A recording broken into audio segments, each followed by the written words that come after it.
What's going on, friends? It's Anton Daniels, and I gotta have a conversation with you guys about Teach Henley because you see how the sun is hitting me. This is no finesse, no makeup, no filters, no none of that. This is 100% Teach Henley. I use it in the morning as soon as I get up, right after I pray and brush my teeth, jump in the shower, and I'm hitting the streets because you never get a second chance to make a first impression. So even though they're giving you 40% off your first order, 20% off for life, even though you may get a free gift, forget all that, right? Because we would do this even if it was full price because it's worth that much. I'm in the streets, I'm kicking it with people, and I see Dusties everywhere. You don't want to be them. You want to separate yourself. And the way that you separate yourself is self care. Ladies get it for the fellas. Fellas don't wait for the ladies to get it for you. I'm about to hit the streets right now, and I'm feeling confident. I'm feeling great. I mean, I already got confidence, but to have that extra boost of confidence, knowing that you've taken care of yourself and you set yourself apart from all of the rest of the sheep that's walking around making bad decisions on a daily basis. And it's reflected in their actions. It's reflected in the products that they use. It's reflected in the people that they follow. And so if you're trying to level up, if you're trying to make sure that you look good, they're going to send you the pack. They're going to give you all of the instructions on how you're supposed to use it. Then make sure you get your Teach Henley. Again, 40% off your first order, 20% off for life. Get your free gift. Make sure you tap in with your boy Anton Daniels because Unc is never going to lead you wrong. I would never have you use a product that I don't use myself. Again, they've been rocking with me for a long time. Make sure you get your Teach Henley. I love you. I appreciate you. I'm going to holler at you guys later.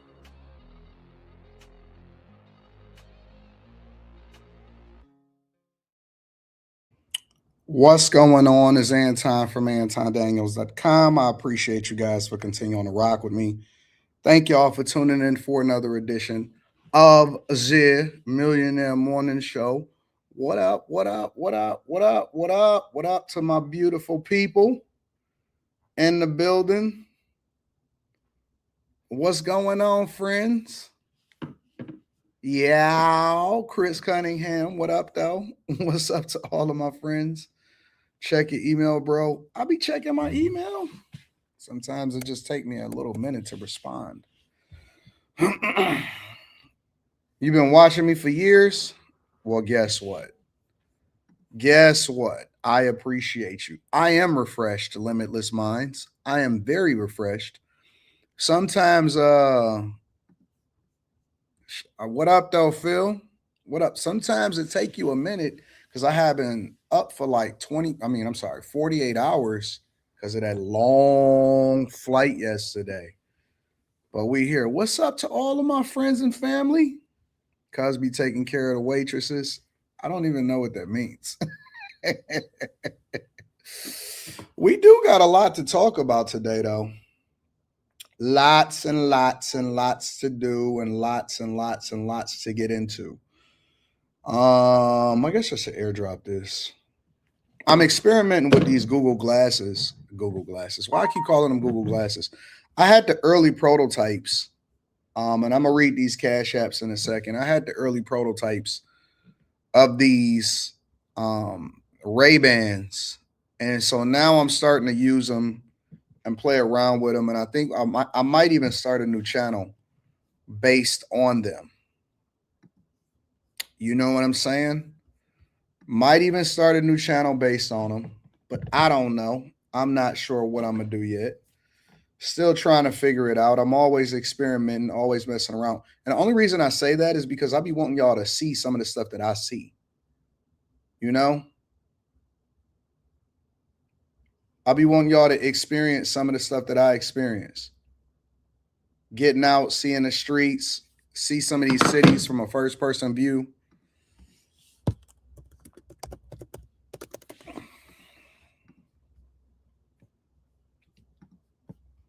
We got a lot to talk about today, y'all.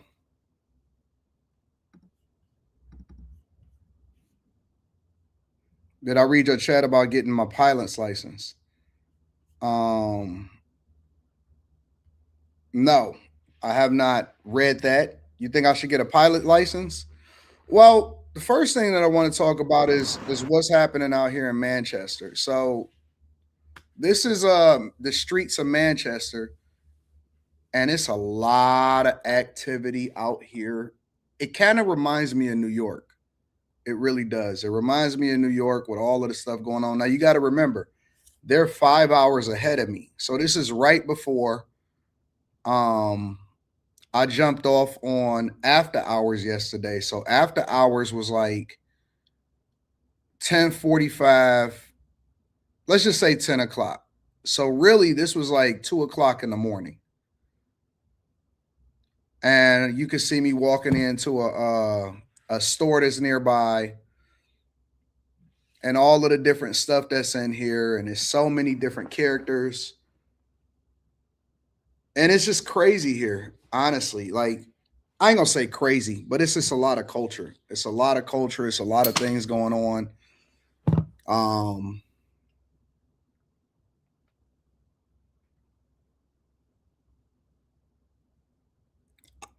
the question that I ask myself, the question that I ask myself whenever I visit a city is this: would I be able to live here for a summer?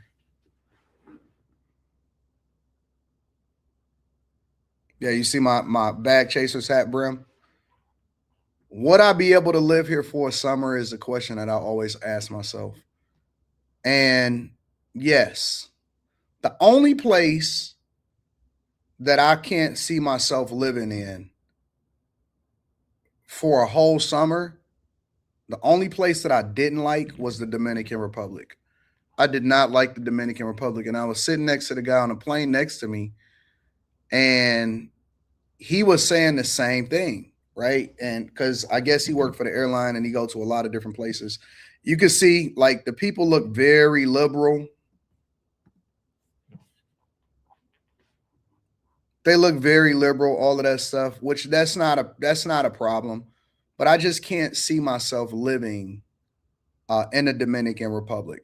But most other major cities,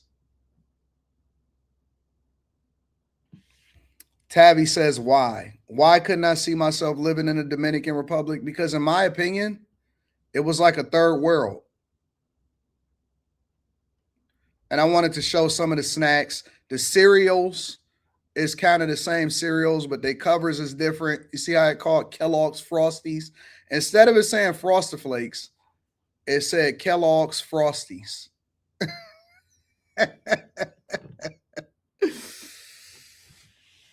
It's not the food, Tabby. It's not none of that. It just seems like let me correct myself. The Dominican Republic was cool. The Dominican Republic just wasn't. It just wasn't. It wasn't like other cities. That's probably the best way to put it. AD, can you live in NYC for a summer? Absolutely, 100%, 100%. The Dominican Republic was just different. It was like because I wasn't in the touristy destinations, right? I was in like the real Dominican Republic. And it's just not good, man. Like they do have modern stores, they got modern places to shop, but I just didn't like it. I didn't like it. It wasn't no vibes really there. And it was like everybody that was there from a tourist perspective was on some other stuff, you know? So this is me in the UK right now. This was last night, late night, just walking around. I went into um I went into another place. I went and got something to eat. So maybe I could show y'all a little bit of that.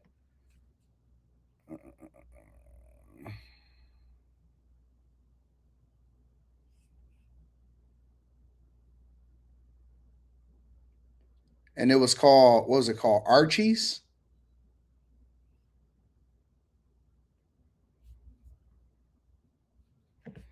Me going outside from there. And they all in the streets, people in the streets doing their thing. So I don't know, man. It's just like it's a I like different places and different cultures and experiencing different things and stuff like that. But the Dominican Republic just wasn't it. Tokyo was it. Romania was it. Um, I think I would do fine in Mexico. Where was I at in Mexico? I don't even remember where I was inside of Mexico. I was there for a little bit. I can pretty much survive in almost any city, or I could do okay in any city in the United States of America. But I just didn't like it. Like it felt icky and it's muggy there, and everybody was begging everywhere that you went. And they had a different price menu in certain restaurants if you was an American, or if you wanted to pay with American dollars, the prices was different. Everybody was shady. Everybody seemed like they was shifty. People was trying to get over, you know what I'm saying? And I was just like, what are we in, Nigeria? And I was just like, it's like you got to keep your head on a swivel. And I was just like, yo, I've been to Jamaica. They big too. Ochos Rios, they big too. And they legit had, and they thought I wasn't gonna notice it. They legit had, um, let me find out part of the Dominican Republic we was in. Give me a second. I'll find out for you. They legit had a second different type of menu. Hello. Hey, where did we go when we went to the Dominican Republic?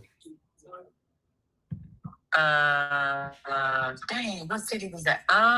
Santo Domingo. Santo Domingo? Mm-hmm. Okay. All right. Okay.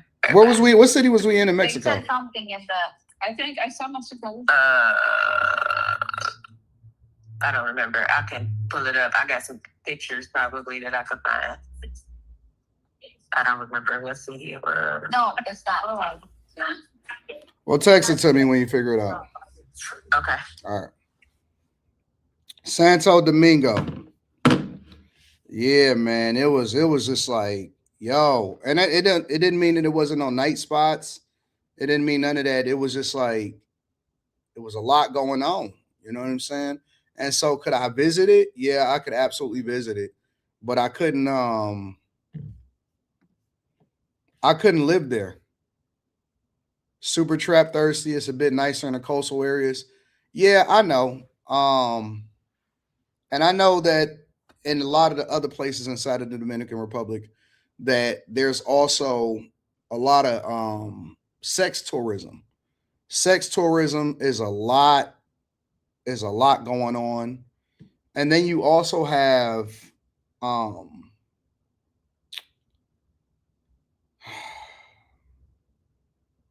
you had a lot of Haitians there.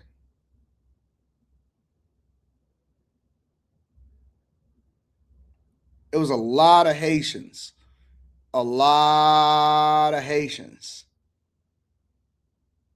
You said, nah, you just went to the bad parts of Dominican Republic. DR is booming like crazy. I'm sure there are. You said, have I been to Brazil yet? No, I'll be in Brazil in 2 weeks. It was a lot of Haitians. And it was the Haitians, that's the thing. The Haitians and the Dominican Republic, they was different than what it seemed like the natives was like. Querétaro, Mexico, which is like further down in Mexico. It's not closer to the United States. Querétaro or Querétaro was nice. It was really nice over in Mexico. I would be able to be right. But man, the Haitians and the Dominican Republic, it was different. They was like aggressive and thirsty. It was like the work. I was like, yo. And you could tell the difference between the Haitians and the people that was native to the Dominican Republic. And it was just like, yo. And then I found out that they trying to keep the Haitians out. So now I was thinking to myself, most of the places that I've been to, and I talk to the people that's in these places, right? I'm there, I visit, I walk around. I got out yesterday. I took a nap. I took like a 3-hour nap, and then I hit the streets before I went on the live stream last night. And the people was cool. Like this is like it literally is like the UK versions of a version of New York. It's a big city. It's a lot of bars. It's a lot of night spots. The people catch the bus. Young people is outside, even on a Thursday night. All of that other stuff or whatever. But what I found in most of these cities is that as liberal as they may be, and as much of a party city and a party town as these places may be, they be trying to keep people out. And it's so funny. I was looking at a video of a guy that had sprayed F ice on Drake's ice installation where he used to reveal his drop date for his upcoming the upcoming Iceman album. And a guy had put F ice, and the people in Canada kind of checked him and was like, yo, why did you even put that on there? Because we don't even have ice here. We enforce our laws much differently. We don't let people just come inside of our country willy-nilly without no border control. And it's just so funny because the people here in America, this is the biggest takeaway, because all cities got their own culture. Here in Manchester, they got their own culture, all of this stuff, right? But none of them believe in you just being able to come over here and do what you want to do. You have to fill out a special form. You can either do it online or you can do it at the airport, but you got to fill out a special form before you fly over here to Manchester. And they want to know where you're going to be at, how long you're going to be here, all of that stuff. And I don't care how liberal the city is or the country or who the president is. Guess what they do? They enforce borders. Whatever we think is happening in the United States of America, as far as, oh my God, I can't believe that. Bro, they do what Trump do times 10. They tax you, right? As far as if you're coming from a different place, they tax you, they enforce their borders, they do all of the things that they think that conservatives are wrong for inside of the United States of America. But they make sure they enforce all of that stuff in their own country. You can't just be here just doing what you want to do. They're very capitalistic. Guess what? Money talks, BS walks.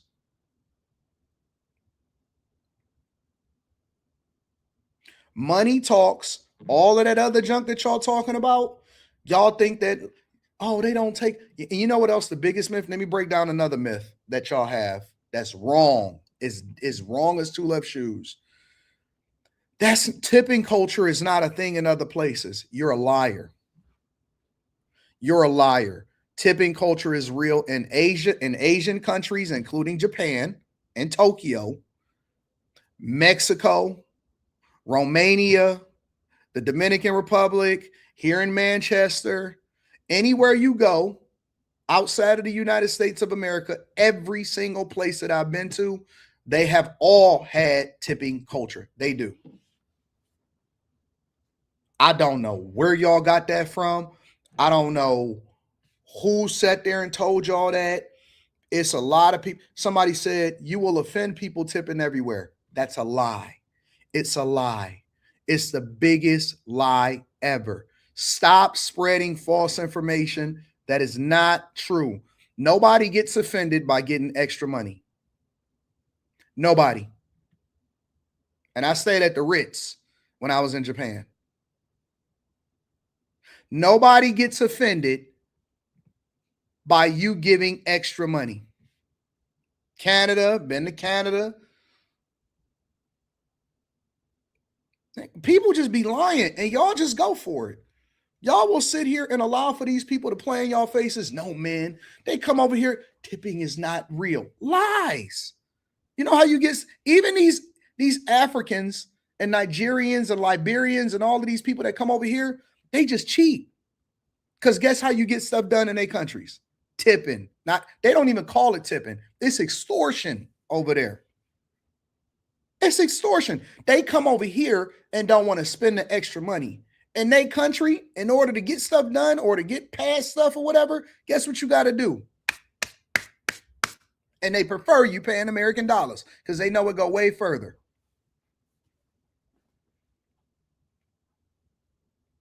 Ain't nobody denied your tips. Ain't nobody denied your tips. You's a lie. You a liar. You're a liar. I don't believe it. Nobody has denied your tips. And I've been to a lot of different countries and a lot of different places. and that's cap. Nobody denied, nobody said, no, I don't want extra money. I'm not going to make things extra comfortable for you. I appreciate you. You're going to help feed my family for a month. Ain't nobody sat there and told you, no, man, I ain't going to do it. Jamaica, Ocho Street, all of these places, they all want money. That's the biggest cap ever.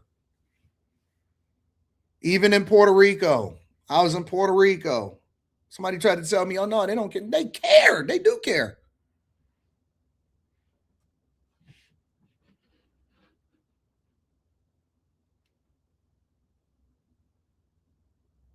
I just don't know where y'all got this information from. So now, because I got money now, and I'm able to go and visit these places, and not only do I have money, I have the capacity to be able to go anywhere and still be able to make money, right? Because the rent still got to be due. They still gonna send me my rent payments. They still gonna do whatever it is. My stocks are still gonna do whatever they gonna do, right? Now I get to see it for myself and say, all right, are they lying or are they not lying? Lies. Lies. It's all lies. And yes, they do like tips. And yes, they do put it on the bill. They do put gratuity on. Sometimes it's even already baked in. And that's what the culture is. So stop letting people play in y'all faces. Even if you don't travel to everywhere in the world, because everybody's not going to be able to travel to everywhere in the world, do your own research. Stop letting people, especially black culture, sit there and tell you what you shouldn't do in other countries. No, man, they hate you when you tip it. That didn't even seem logical to me. And I was like, wait a minute. They don't make nothing. They live in the outskirts of town because they can't even live in the city. Why would they hate you giving them extra money? That don't even make sense. Why would they get offended? Turns out they don't. Turns out they don't. So until somebody tells me when I'm in another country, no, you know what? I hate it when you give me extra money. I'm going to make sure I'm going to understand the culture. I'm going to ask the people at the front desk. I'm going to ask the people that's on the street. I'm going to ask my Uber driver. I'm going to ask the person that helped me with my bags at the airport. I'm going to better understand the culture. I'm going to research the culture before I get there. I'm going to know what the do's and the don'ts are, where you can travel and where you can't travel to. What's the best hotels? Did I book at the right place? I'm going to learn everything I can. And then I'm going to act accordingly. And I'm going to make sure that I take care of the people when I'm there. Sit here and lie to me. So you just cheat. You just cheat. People be killing me with that nonsense. Anyways, make sure you guys hit a like for the algorithm, subscribe to the channel, and turn on your notifications. Let me read some of these super chats and cash apps, and then we'll get started with the show. Okay. Spencer Campbell, what up to my guy Spence? Spence in the building. I appreciate you. Spencer Campbell says, shout out to the bag chasers. And good morning, AD. Loves the car. Yeah, I was kind of wrestling with that yesterday. I was telling him on the after hours show that there's a guy in Michigan that's offering me more money for my allocation because I'm the first one in Michigan with that allocation. And so unfortunately, guys, I'm wrestling. I'm really debating with myself if I should take the money and just order another one. Mike, that dude. What up to Mike, that dude? I appreciate you. Thank you, my friend. Mike Carroll last night says 21 should be the new 18 and 25 should be the new 21. 21 should be the new 18 and 25 should be the new 21. I'm with that. I like that. We was having a little debate last night, so that was interesting. Curtis Taylor says thoughts on the new 7 series. Interior was a little Spartan. I think if they did away with more screens, it would be a lot better looking. Exterior looks really good. It looks really boxy. I like the boxy type of more astute, stout frames that it's looking like. I like the new 7 series. Eric D says, congrats on the Lambo. You deserve it. Thank you, Eric D. I don't know if I'm gonna take it. I might. I might take the money. I love it, but everything is for sale, man. Chris Cunningham says, I know you want to sell the land, but it's always good to be first. Do you know I could pay my daughter's college tuition with that? And then order another one and just be patient to get another allocation? Because here's my thinking. It's replacing the Huracan. The Huracan there's never going to be a shortage of Temerarios. Once they start rolling out, once they ramp up production, there's not going to be the shortage of me being able to go buy, right? Even if I don't get it in Michigan, I can fly down to Florida and get some, and get one. So I'm not tripping off of the Temerario, which is the replacement for the Huracan. I can go and buy a Revelto right now. So why wouldn't I take the money? Nobody, when I drive down the street, nobody's going to know that I was first. Like, you know what I'm saying? Nobody's going to know, oh man, he was first. It's not going to say first on my car. So in my mind, it's like, I don't know. I'm working through it. I'm really doing it. Detroit did good in the draft so far. AD, I haven't been following the NFL draft, to be honest with you, because I was sleeping. I had to take a nap yesterday. I was Asian as like a mug yesterday.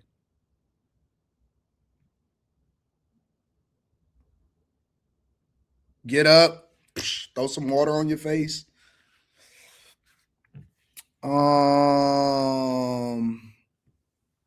AD, we don't listen to Spirit and Frontier passengers about tipping.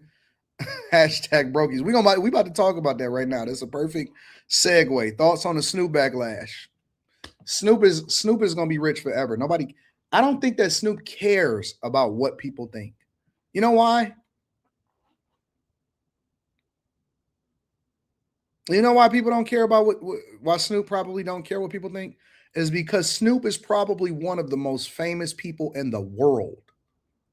Snoop is probably if you think about the Mount Rushmore of famous people that are still alive today, Snoop is right in that mix.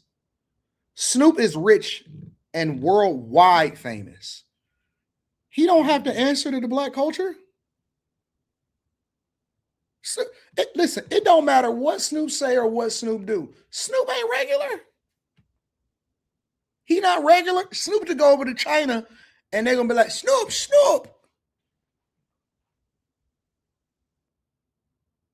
He don't. Listen, let me tell you something. When you this is what y'all need to work towards, is making sure that you appeal to multiple different groups. Because guess what? Snoop don't answer to nobody. No, especially black culture.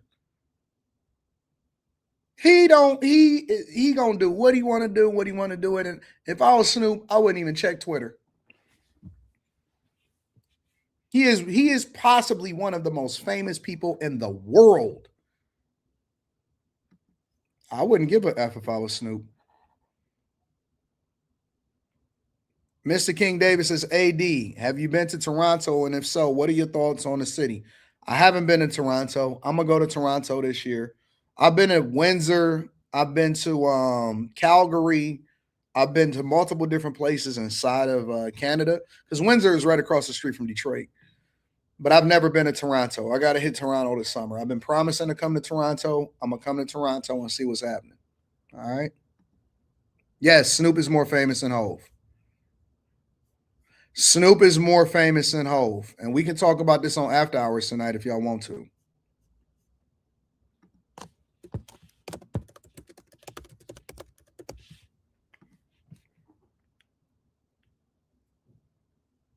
I'm thinking that too, Radio Shaba.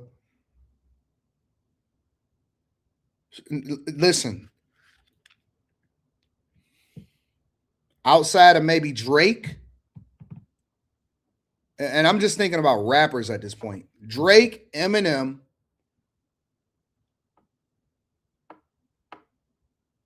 Ye, and Snoop. Rappers that are alive today is Drake, Eminem, Kanye, and Snoop.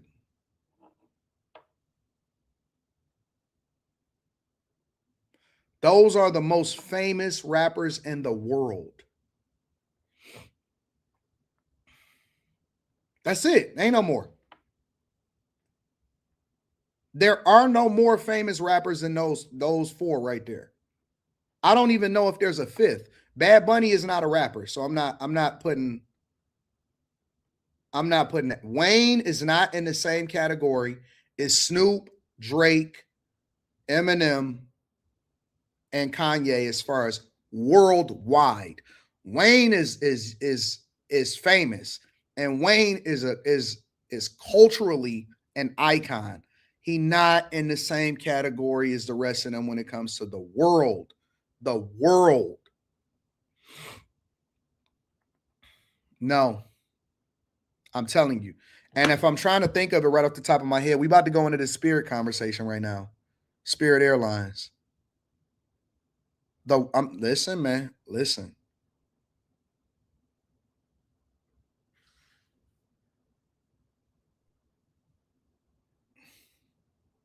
Listen, bro. Rappers that are alive today. There are no more bigger rappers than those people right there. No. 50 Cent is not on the same level as Eminem and Snoop and Ye and he not. He's just not. He's not in the same. I mean, and 50 will tell you there are no bigger people than that. No. Nobody else. Nobody else. Not Will Smith either. No. Nobody is bigger than them. As far as rappers. I'm not off. And we can talk about it on after hours too. None of the people that y'all naming inside of the chat. You can throw Travis in there. I will put Travis in there as 5. Travis could possibly be in that same category. Absolutely. I would throw Travis in there. But outside of that, that's it. That's it. Ain't no more.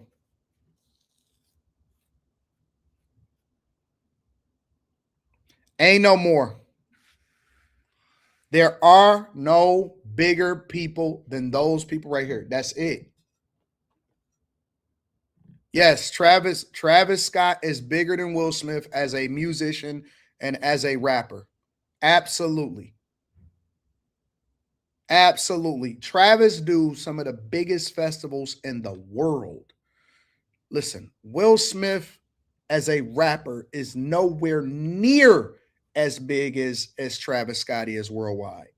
You're smoking crap. Do y'all know that Will Smith just did a worldwide tour? And that junk was, they had to put AI. Y'all don't remember me doing the story of them putting AI in Will Smith's videos to make sure it looks more full? I don't know if y'all remember that. We just did that last year. We just did it last year. They were putting AI inside of Will Smith's videos to make it look more full, and it wound up being a whole news story.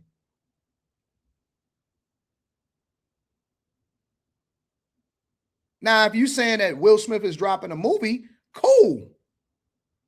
But Will Smith is not on the same level when it comes to, if you say, okay, we're going to do a festival. Nigga, Travis is going to be headlining that festival. If Travis drop an album, he's going to headline the festival. No, what y'all, have y'all ever seen a Travis concert? Y'all are so not aware of what's going on. Let me put it up. Give me a second. I got you.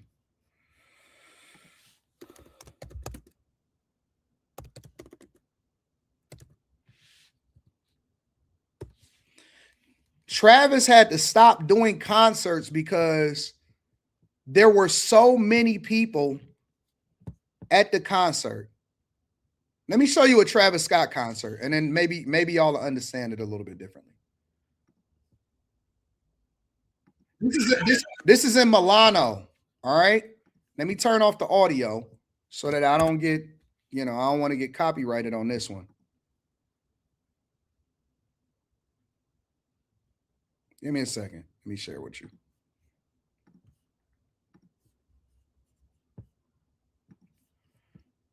This is Travis Scott and Milano. Look at this. Do you know how many people that is?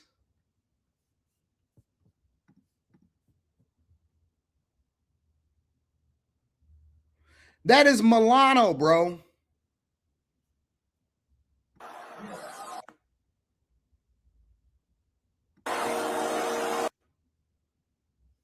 Do you see that? Do you know how many people that is?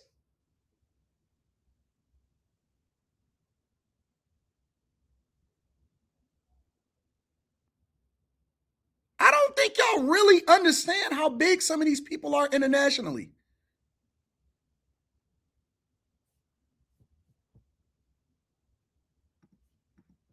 Look at how big this, look at this. Do you see how massive that is, bro?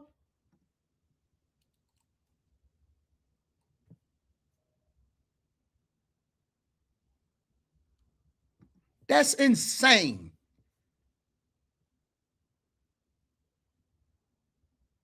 So please, miss me with the no, nigga. I know what I'm talking about.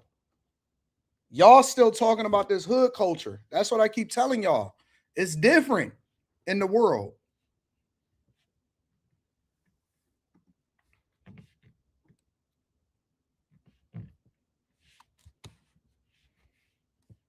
Man, it's insane. Crazy. Nigga said Will Smith over Travis. Are you smoking crack?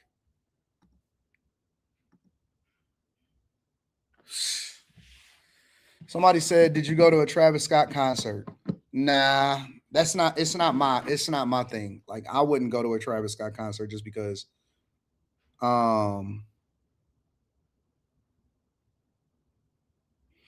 if you ask your dealer if Lambo will flag you for the next allocation if you resell this early, if building a relationship with Lambo doesn't matter, sell it. Bro, Lamborghini is not like Ferrari. Ferrari will try to limit you. You can do whatever you want with a Lambo. You do whatever you want. I know, man, my dealer will sell me whatever it is that I want to sell, what they want to sell me. It ain't the same. That's a Ferrari thing. That's a Ferrari thing. I could buy a Lambo all day long if I want to. So you saw them at Rolling Loud. The energy is insane. Yeah. Travis is a different beast. Anyways, make sure y'all hit a like for the algorithm, subscribe to the channel and turn on notifications. TS Car Wash says Nikki. Kendrick. No. Think about it like this. Spotify released their most streamed artists. Do you know that Eminem is still ahead of Kendrick and Eminem just did a worldwide tour?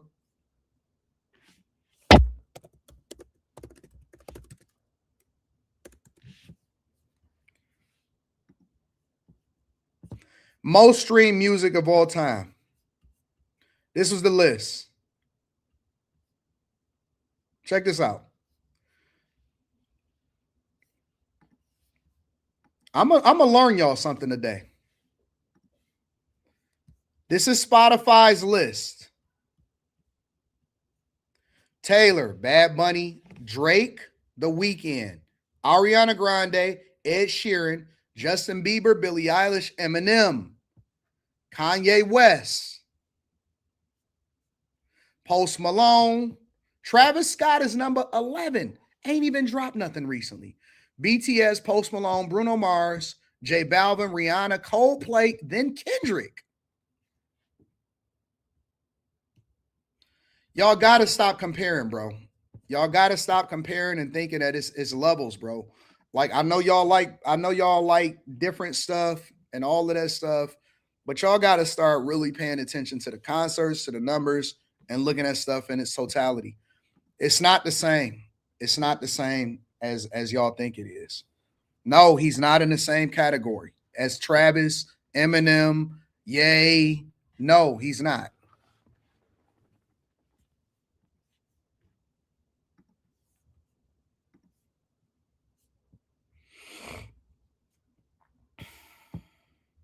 And this is Spotify's site.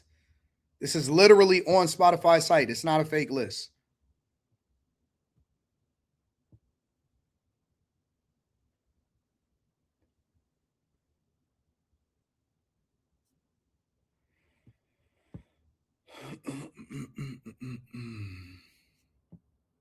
So we'll talk about it though. We'll talk about it tonight when we gotta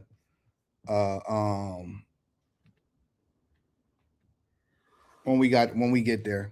We'll talk about it tonight. I'm pretty sure Slimmy will have his thoughts on that. Let's move over into actual substance. We got to talk about Spirit Airlines. Somebody mentioned it, and so I'm gonna go ahead and add that in this. Spirit. Spirit Airlines is asking for a $500 million bailout.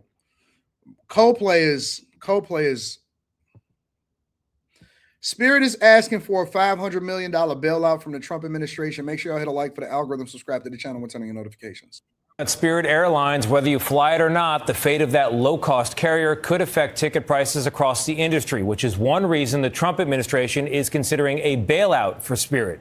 Senior transportation correspondent Chris Van Cleve has details. The Trump administration is in advanced discussions with Spirit Airlines over a bailout worth up to $500 million, staving off the twice bankrupt carrier's liquidation and keeping its planes flying, according to sources familiar with the negotiations. A lot of people work for Spirit. We care about the people that work for Spirit in this industry. Transportation Secretary Sean Duffy told us Tuesday no decision had been made, but acknowledged time was short. The question will be, can we do anything to save Spirit and make it viable? Or would we be putting good money into a company that inevitably is going to be liquidated? In exchange, the government would get warrants to purchase up to 90% of an airline that hasn't made a profit since 2019 and projects it will lose nearly $200 million this year. Spirit was once solidly profitable but has struggled since the pandemic, a situation worsened by the recent surge in jet fuel prices despite aggressive cost cutting. It is a small, shrinking, irrelevant airline that cannot make money in today's paradigm. Brian Summers tracks airline financials for the Airline Observer. What's in it for taxpayers? There is not a lot in this for taxpayers. Sometimes airlines are just unsavable, and that appears to be the case here. A CBS News data review found when an ultra-low-cost carrier like Spirit exits a route, fares tend to increase. United CEO Scott Kirby was asked about the negotiations. I don't think this crisis is anywhere near big enough to cause the need for an airline bailout. Now, Spirit says it hopes to be profitable as soon as next year, but that really depends on jet fuel prices. Bailing out a single U.S. airline would be extremely rare, if not unprecedented. Spirit declined to comment other than to say the airline is operating normally. Let me say this, and we're going to continue on with this conversation. I think that Spirit Airlines, should the Trump administration bail out Spirit Airlines? That's the question that we asking ourselves right now. Spirit is asking for a $500 million bailout. A part of that bailout would be that basically the government would get shares in Spirit, and then it becomes some form of a government subsidized. I'm not even going to say ran, but some form of a government subsidized airline in order to save jobs. My answer is let them fail. Let them fail 100%. What do I think is going to happen and what do I think should happen? I believe that the Trump administration could quite possibly bail out Spirit Airlines. I do. Because if he's having conversations with them, if he's in negotiation with them, I think that it's a possibility that he could extend them a lifeline.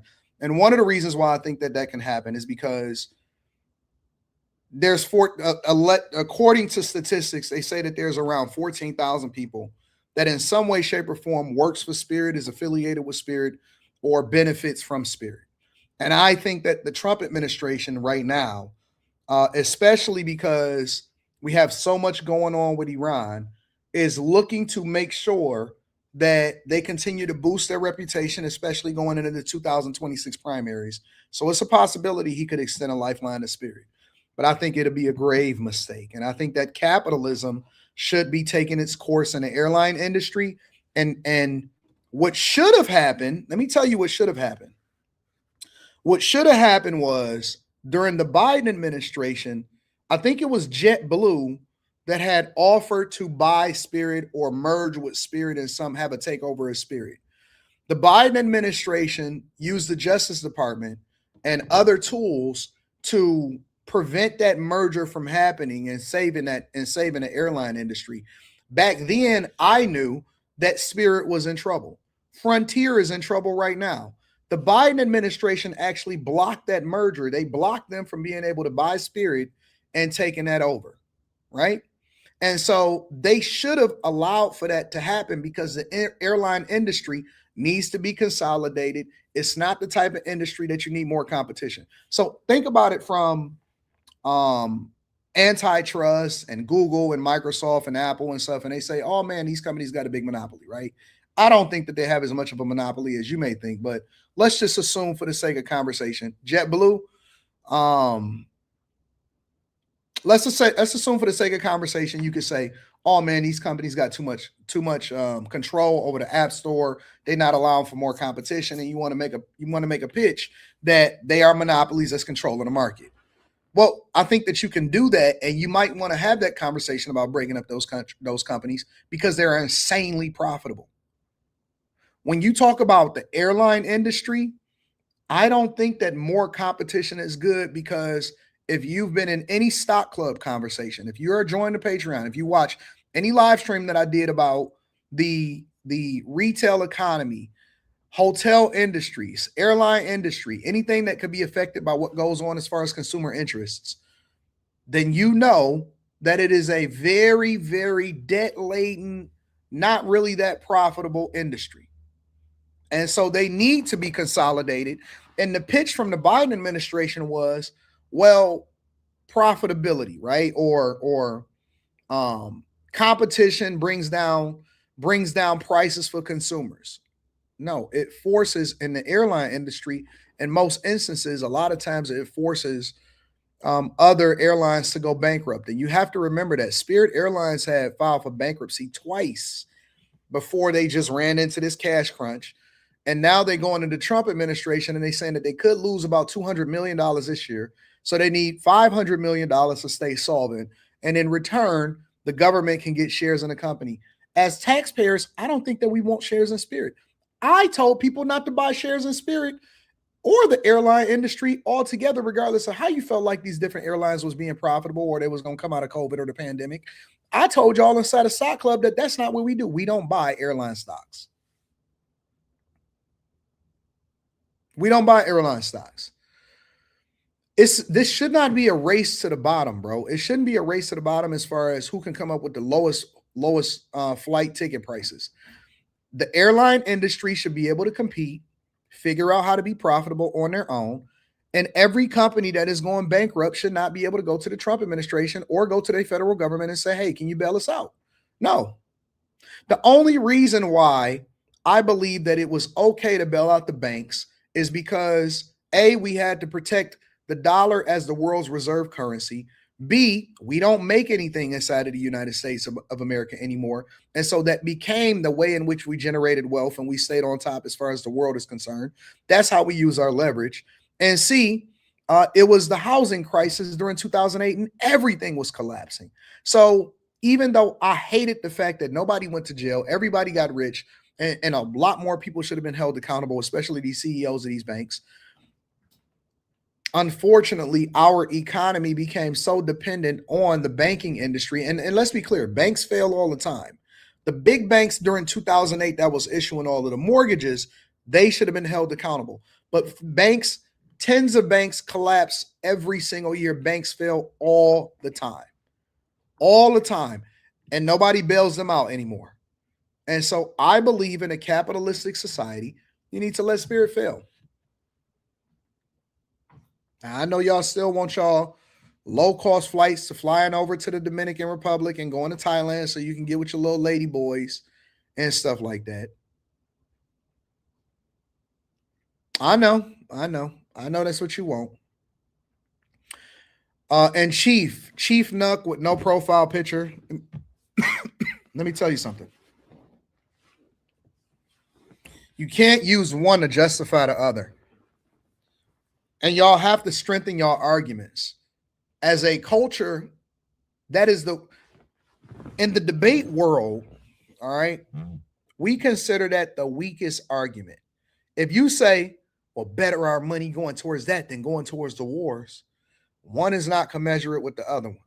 One cannot justify the other one, right? You don't say, oh man, the money should have went to the people instead of going to the banks. One is not commensurate with the other one. You can't lean on that as an argument in order to justify whether or not a company should get bailed out.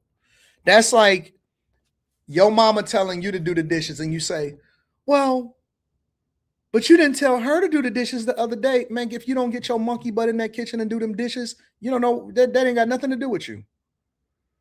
You have to be able to make an argument based off of the logic of saving the company. And then separately, you have to make the argument as to why we should or we shouldn't go to war, right? One has nothing to do with the other. And just because I bail you out, don't mean that we're not going to go over there in Iran and tear some stuff up. And just because I don't bail you out, don't mean that we're not going to go over there to Iran and tear some stuff up. It has nothing to do with anything. And if you ever use that as a justification, I know that you are either a beta male or you don't know debate tactics or you don't know how to have a conversation. You have to take each individual situation and be able to make your case or your argument over why or why not without using the other one as justification. Because it's not commensurate. It doesn't make sense. Situation worsened by the Trump administration was in advanced talks, and now we're told a deal could come as soon as today. If a girl ever comes up to me and says, let's say, for example, I'm not in a relationship anymore and I'm single on the market. And she says, why don't you buy me a house? Because we about to get married. And then I say, nah, I'm not buying you a house. I'm not building you a house. I'm putting all of the money into my own investments. And then she say, but you bought your last wife a house. That ain't got nothing to do with you. We in a whole nother relationship. Don't compare yourself to that situation because it's not the same. You're a different person than she is, and I'm slotting you differently. And I don't even know if I'm interested in marrying you. Right? Don't compare yourself to the last chick.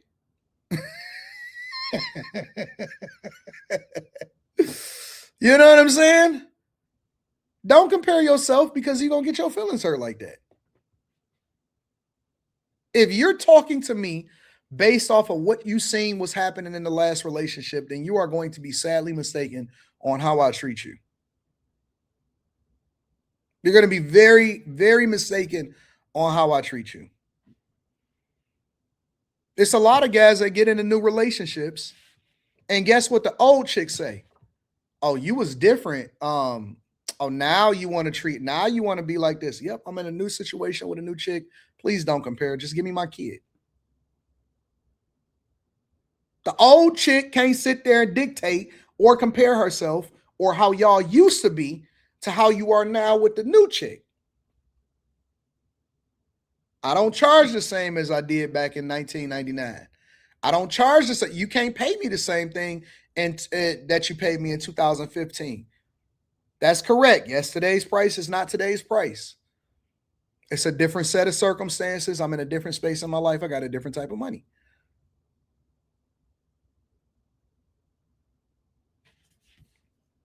Here in the United States. The newest wrinkle here is that this is facing some pretty big pushback in Trump's own party, with some calling this idea the nationalization of Spirit Airlines and that it verges on socialism.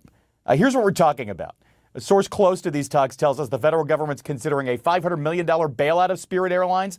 Deal would include the federal government taking a stake in the airline. You have to remember, Spirit Airlines is an ultra low-cost carrier where everything is extra, similar to Ryanair in Europe. It's struggled to make some money, though, since the COVID pandemic. JetBlue tried to acquire Spirit in July 2022. That deal fell apart when the Biden administration said it would spoil competition. Then in November 2024, Spirit filed for Chapter 11 bankruptcy, and last March, Spirit emerged from bankruptcy, but just said a few months later that would struggle to stay afloat for another year. It's almost like I see guys a lot of times say stuff like, well, you don't treat that man like you treat this man. You should extend the same level of respect. That's not how life works. You need to stop comparing and you need to focus on what's good for you. See, she respected this person, but she didn't respect that person. Circumstances is different. It's just two different situations. It's two different people. Stop comparing. Man, look at that. She busted down for him on the first night. Man, you let that dude, you let Melvin hit it. You're not Melvin, nigga. You're not Melvin. Melvin can hit on the first night. You got to wine and dine. You got to take her to the restaurant. You got to spend a lot of money. You got to go to Ruth Chris. You got to impress her. You got to give her some money. You got to do all of this stuff. Melvin ain't got to do that. Melvin get it on the first night with no repercussions. You can't compare yourself to Melvin as to why you deserve box. No, you know what you're going to do when you say that to her? You're going to dry her up. Now she's not going to want to give you no box. His name in her phone is Melvin the Great. Your name in her phone is Ruth Chris. It's two different situations, two different circumstances, two different results. Melvin cannot call her for 6 months. And then we call her and say, hey, where you at? And she going to say, on my way to you as soon as you send a word. That's Melvin's chick. Melvin got a different history. Correct. Results may vary. Results may be, you have to deal with the circumstances. You have to deal with it accordingly. Okay? I don't know what else I can do to explain this to y'all, but when you do that, you sound like the guy that says, when people do that, they sound like the person that says, but you let Melvin hit it. You're not Melvin. That's what they call a Melvington.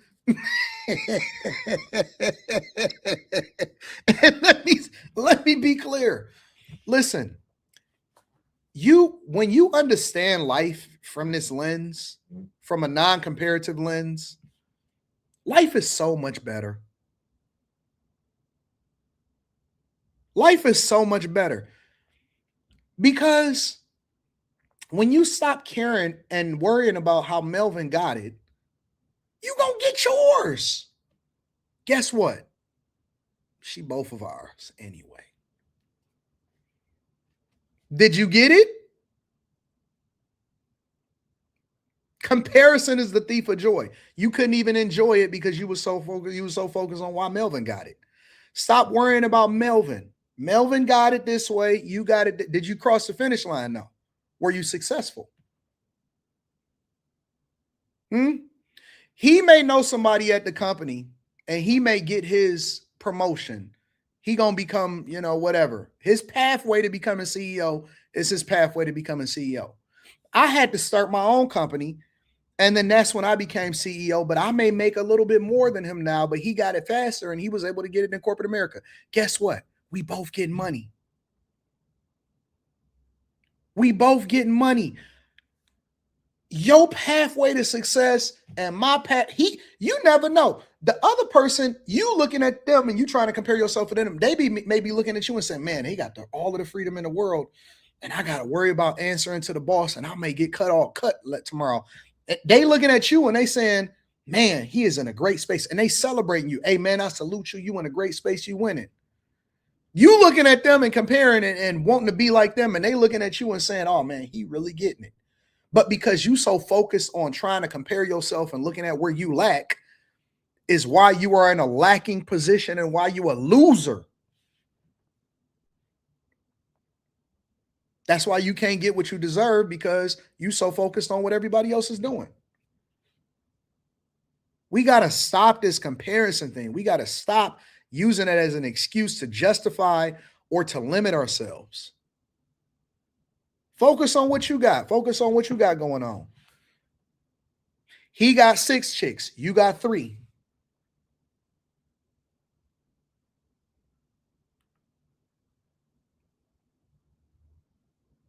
You listen, you don't know the headaches that he got with 6, man, but he got 6.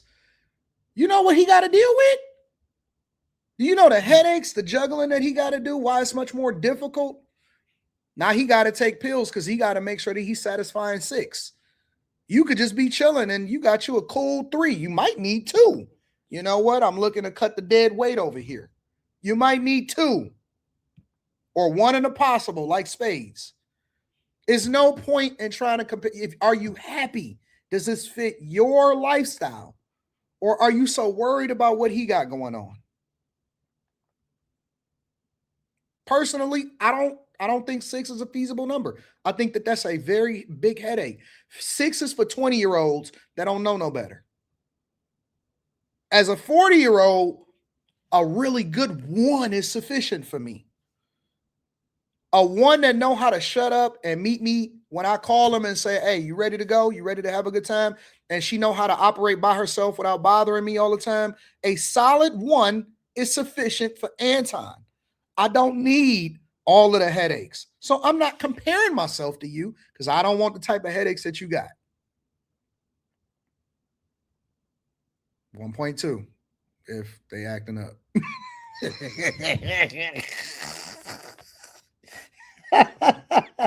You understand the analogy, okay? Let's get back to Spirit Joe. Brings us to now. The rise in fuel costs due to the war with Iran really has Spirit on the ropes. Well, I understand the airline is bankrupt because the previous administration blocked the merger, which was probably not a wise move. Obviously, this is something the Commerce Department and the President are tracking. I don't have any updates or announcements, but the aviation industry is very important to this President and this White House. Millions of Americans depend on it. We want to see the best possible outcome.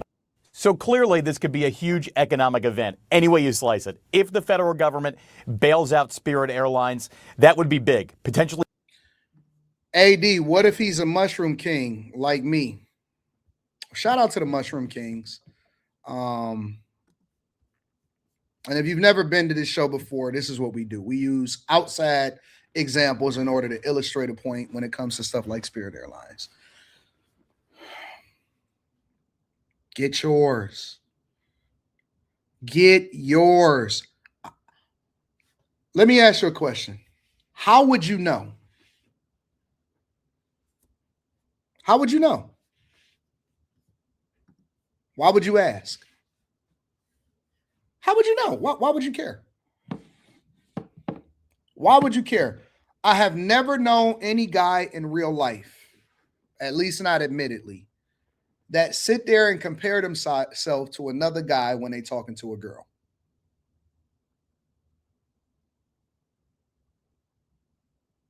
Why would you care? Did you hit? Did you hit? Or no? Did you win? That's all that matters. Why do you care about what somebody else is doing? What do you mean? What if he a mushroom king? What if you are? Did you win? Was it fun? Did you have a good time? And that's all that matters. When I sell a car, I don't go back to see whether or not the driver is driving it the way that I drove it. When I buy a car, when I bought my 96 Impala, I wanted to know how many miles was on it, not who the previous owner was. I didn't go back to figure out who the previous owner was.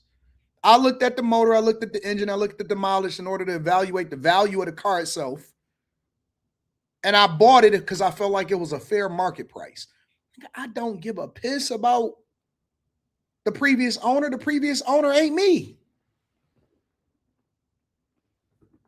Got to plug up my computer. What the freak is going on? I care nothing about what nobody else is doing. When I sell the car,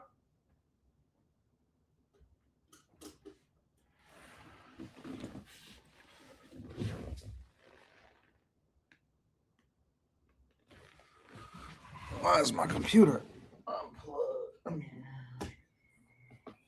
There we go.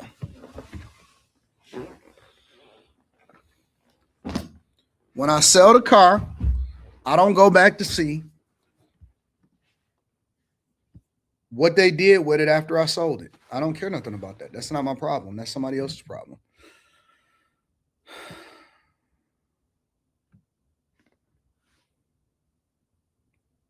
I guess comparing themselves to other people. That's weird to me, bro.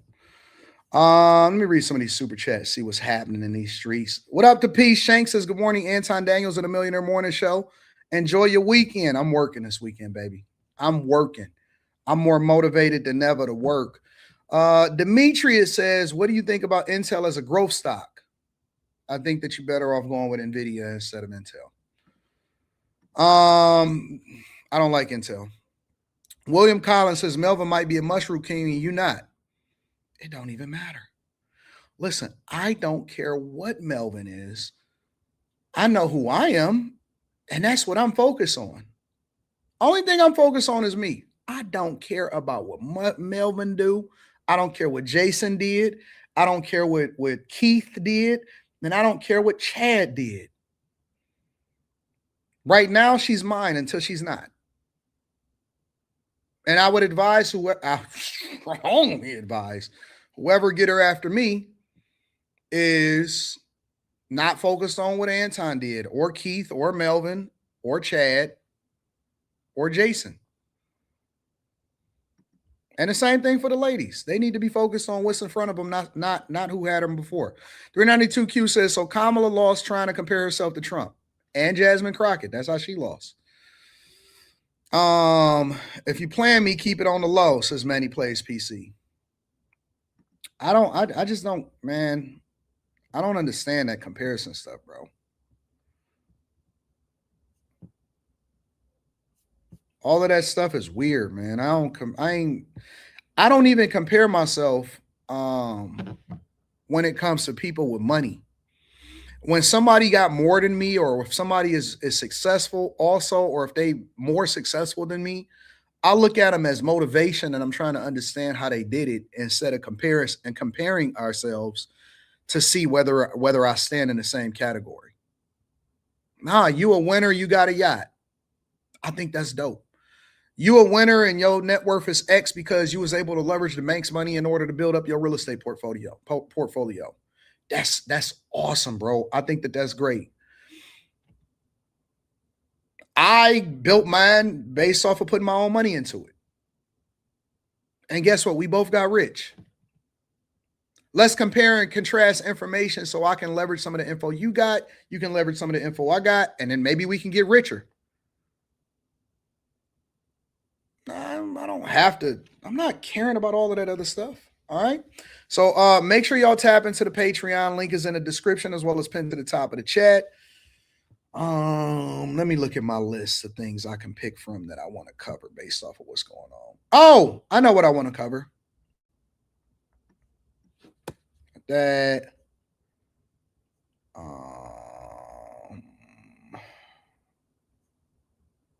Manchester. I put Manchester on there. I know what I want to cover. One of my favorite subjects to cover. Yeah, that's high school crap. No, I'm not going to cover the David conversation because we covered that on After Hours. We argued about that all last night. It was a great show, by the way. Lawmakers, the Chicago Bears push, or the Chicago Bears Stadium push, just cleared a major hurdle in the Illinois House. But the final play is still ahead. Tonight, the Bears now weighing in. The team says this bill still needs work. There are 78 voting yes, 32 voting no. Illinois is one step closer to a deal after the Illinois House passed the so-called mega project bill, a key piece in keeping the Chicago Bears in the state. It comes after the bill's House sponsor, Cam Buckner, pushed through new amendments to lock in support. This bill says Illinois is not going to sit back and watch other states build the future while we argue over yesterday's tools. And this bill gives us the chance to compete and not compete recklessly, not compete desperately. In the lead up to the full House vote, some leaders made it clear they don't believe this bill is ready. Here's what happens. Local governments, they still have to fund schools. They still have to fund police and fire. They have to pay their bills. We already have a property tax crisis in this state. This bill pours gasoline on it. The Bears bought hundreds of acres of land in Arlington Heights more than 3 years ago with the plan to build a multi-billion-dollar new stadium. Under the mega projects bill, the Bears or any other mega project developer wouldn't pay traditional property taxes. Instead, they'd work out a deal with local leaders to make what's called a payment in lieu of taxes, or pilot. Then by law, about half of that money would have to go back into property tax relief for homeowners.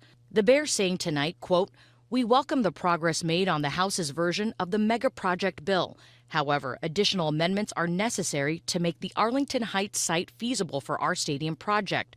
We support Illinois leaders as they determine the path forward to making the essential changes to the mega project bill and aligning on infrastructure funding." As the bill heads to the Senate, lawmakers here face a strong challenge from Indiana, which already passed legislation including an incentive deal to entice the Bears to move across state lines. It's a very strong deal in Indiana. The site is suboptimal. Arlington Heights is a more optimal site. But the problem with Arlington Heights is there is no deal there. Let me tell you about, I know when somebody is lying. I know when somebody is lying. Dog said the Arlington Heights site is the most optimal site.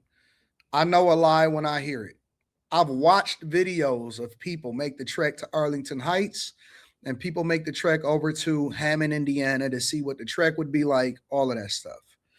Guess what the most optimal site would have been? The most optimal site would have been Chicago. But I blame every single alderman and council member. I blame every person that is in a legislative position in Chicago. I blame the people of Chicago for voting in the people in Chicago that are your legislators, are your city council members, are your aldermen. And I blame the mayor. I blame J.B. Pritzker. I blame every last one of these people. Do y'all know that this deal that Illinois is trying to put together has taken 3 years? 3 years for them to get to the point where they're able to put together a proposal of what a deal would look like to keep the Bears in Illinois, not Chicago. Remember that. Chicago was off the table. All right. Chicago was, for those of you that may not be familiar, there will be no more Chicago Bears. It's either going to be the Arlington Heights Bears with a Chicago name on it, or it's going to be the Hammond Bears, the Gary Bears, the Gay Bears, whatever you want to talk about, the Indiana Bears. I like to call them the Gary Bears, the Gay Bears, because now they're going to be over in Indiana, and they probably should have been in Gary, Indiana, but they're choosing Hammond, Indiana. But Indiana put together a deal. It took them 3 years to put together some form of a deal, and they're moving hastily now. But guess what Indiana already did? They did it in 3 months. 3 months. 3. What it took Illinois, this is the state now. This ain't even a city no more. What it took Illinois to do in 3 years, Indiana did it in 3 months. They deal been on the table for more than 6 months already. They've been chilling. They just kicking it, sipping wine, smoking trees. Yeah, man. Hey, Chicago Bears, you see what they got going over there in Illinois? Yeah.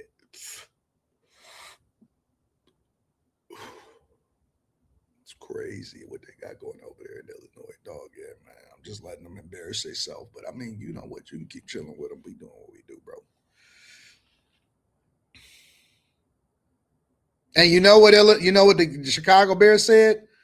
The additional amendments are necessary to make Arlington Heights site feasible for our stadium project, but you guys haven't done enough. You guys haven't done enough. I know Stephen A. Smith going crazy. I'm about to DM him in a minute. I'm about to DM Stephen A. Smith in a minute on his Knicks. As soon as I get off this live stream, actually, I'm going to text him. I ain't even going to DM. I might DM him. DM is less formal. It's like, ha, ha, ha, ha, ha. Texting and calling somebody is like, hey, fam, I need to get in touch with you right now. So I'm going to just send them a DM. Hey, Stephen A. This is what happened, which I told you. First round exit, Knicks. We're going to talk about that later. Don't worry about it. We'll get there.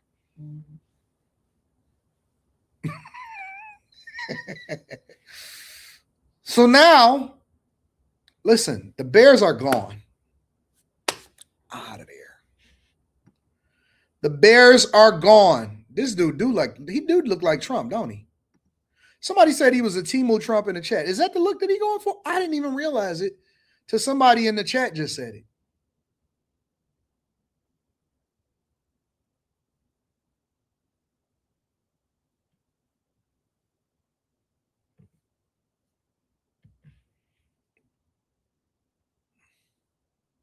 Shout out to Love D. Williams. Yeah, man. No. We don't roll up over here in Indiana. We only do pre-rolls over here. You know what I'm saying? They over there rolling up over there in Chicago. Yeah.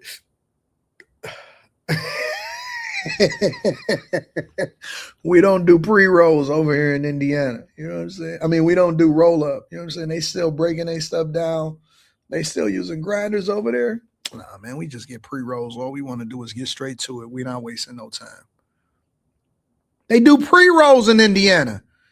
In Illinois, y'all still got to go do the grinder. You still haggling over prices. You know what I'm saying? You still trying to get you. Oh, man, get on out of here with that, bro. Get out of here with that. Site. But the problem with Arlington Heights is there is no deal there that the Bears can utilize. Tonight, State Representative Mary Beth Canty, who represents Arlington Heights, applauded the passage of the bill. Governor J.B. Wait, you think the Bears is going to stay in Chicago? I'll take that bet. I'll take that bet. For anybody that think that the Bears are staying in Chicago, I take that 10-1. I'll take it 20-1. Whatever you put up, I'll take 20-1. I'll bet my 20,000 against your 1,000. Pritzker's office also saying in a statement this marks an important step and that any, quote, legislation needs to protect taxpayers. Meanwhile, the Chicago Bears are one step closer to building a domed stadium in Arlington Heights, but most agree at this point it's really a baby step with still a lot of hurdles to overcome. Our political reporter, Marianne Ahern, is here to break down what the Illinois House just agreed to, why the Bears, though, say it's still not enough. And Marianne, we're all asking, where do we go from here? It has taken... If you're betting that the Bears is going to stay in Chicago, I'll take it 20-1 all day long. 3 years, Stefan, for this first vote on the House floor. And while now it will be up to the state Senate to consider the project next, there are already worries that getting that final deal, the touchdown, it will take many more weeks. This I know you're gamblers. I'm gonna make something. I'm gonna make it enticing for you. I know you're a gambler.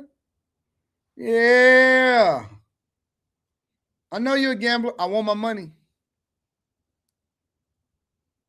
I want my money. I want my money. I want my money. Absolutely.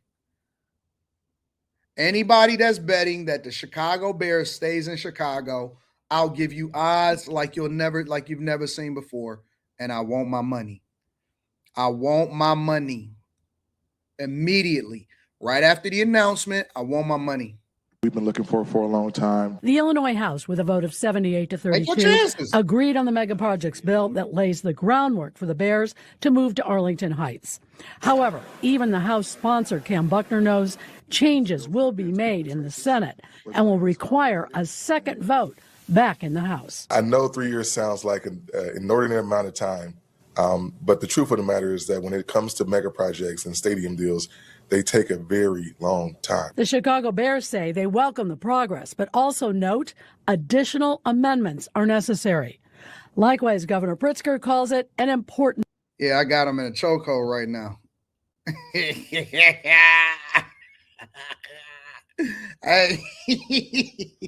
I got the gamblers in a chokehold right now. Yes, I do. Ooh, they're like, wait a minute,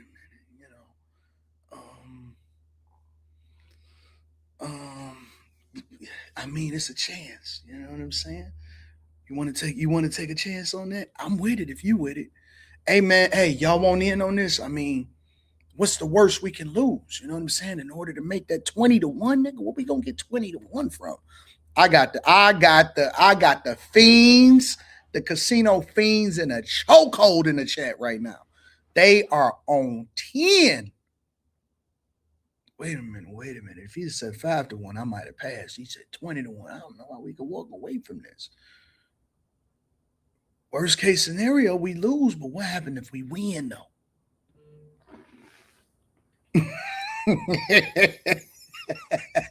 niggas. I activated all kind of. If you had gave up and you banned yourself from the casino, I reactivated you. Wait a minute. When he say 20 to 1, I don't know if I can pass up on that one. I don't know. Maybe he got some information I don't know, but we need to go ahead and make that happen. What you talking about, big dog? Step. Arlington Heights says its village leaders remain confident. The Illinois Federation of Teachers, with Stacey Davis Gates as its leader, says is not enough in the I'm dead serious. Whatever y'all want to do, let's talk about it, and we'll get there. Protect school funding. Rolling Meadows is right next door and will be impacted. Rolling Meadows Mayor is Laura Seneca. There currently is no plan for infrastructure for the region. I think Offset just DM me. I'll take that bet. Did Offset DM me? I gotta look at it. Would you say 21? I'll take that bet. I take that bet all day. I don't care what it is. I'll take the bet. I don't care what it is. What is it? 21? I take that bet. Offset about to DM me right now, right after this live stream. Hey, big dog, what you want to bet? That they saying that I'm betting that the Chicago Bears saying there. Yeah, I take that. There still is not a regional response to the demand that any mega project would make. The state would lock in these agreements depending on the investment. In the case of the Bears, it's a 40-year deal. That has taxpayer watchdog groups concerned. Mayor Seneca disagrees. The more commercial development that you have, the more stable your tax base is going to be. You're confident it's going to happen? I am. I always have been. Well, the property tax relief is just one of the big hang-ups in the state. Yo, older white women are built different. And I don't mean that in a positive way. I mean that in a negative way.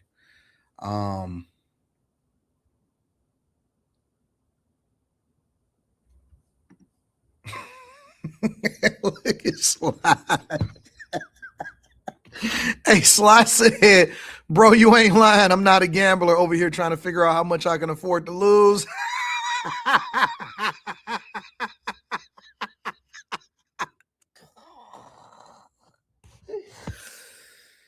Oh, man. That is so hilarious. Y'all are the funniest chat in the world. Somebody said built like a napkin rolls with me.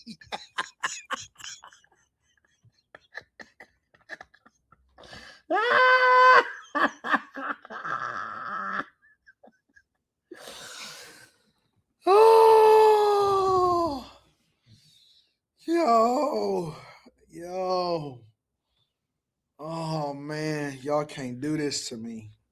I love the chat so much, bro. I love the chat. On days when I'm traveling that I can't stream, I be feeling like somebody took my lunch, bro. I be feeling like somebody is putting me on punishment. The chat is insane, bro. The chat is crazy. Y'all are so hilarious.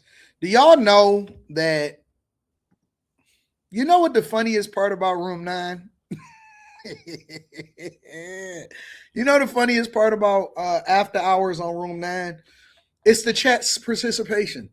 Y'all be having me in shambles. I be looking at when stuff is happening on the screen, and then I look over in the chat. I just start cracking up. That's why I had to release everybody from jail in the chat on Room 9. I said I gotta release them. They crazy. They out of their mind. I love you too, Rhonda. Cause it'd be so funny.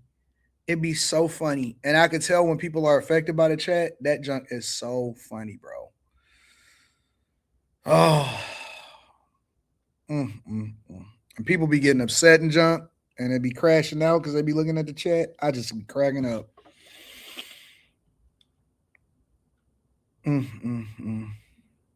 Glad you value the chat. A large portion of content creation is a chat. Oh, no. Listen, let me tell you something, Love D. Before we move on to the next part of the show, let me tell you something. People, they don't like it when the chat say stuff that they don't agree with. They will get you.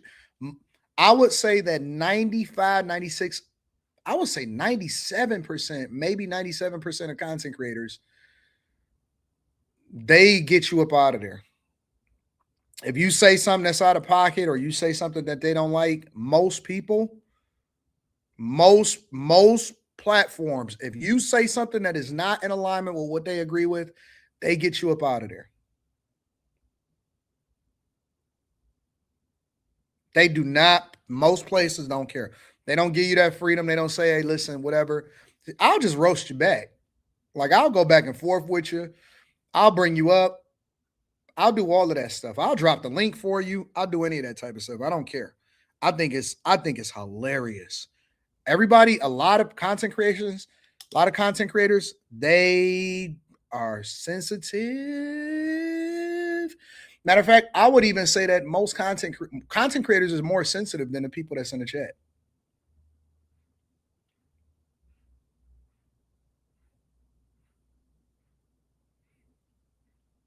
Content creators in general are more sensitive than the people that watch them.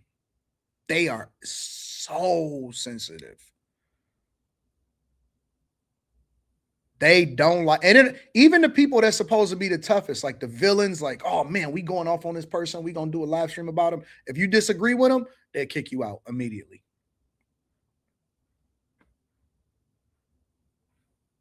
They will kick you out immediately. They'll delete comments. They do all of that stuff. I don't care. Like, I actually embrace it. I think it's more funny. I think it's hilarious.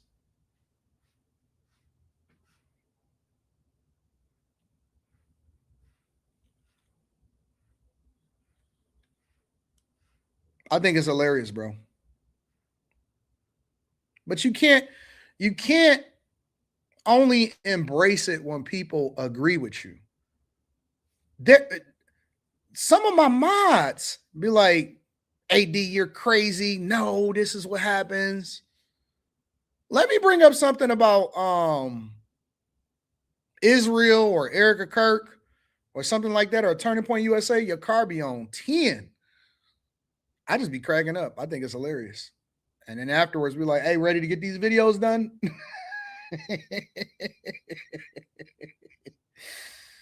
Roland Martin will delete your comments. I know from firsthand experience. I don't understand it. How can you be a content creator and a public figure and you don't like it when people say something negative to you, or you don't like it when people don't agree with you?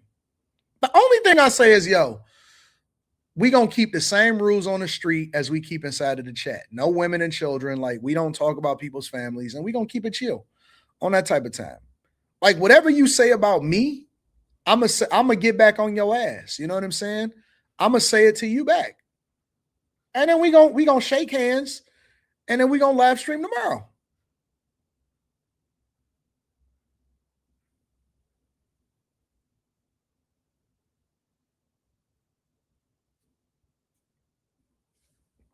That's the only thing I care about.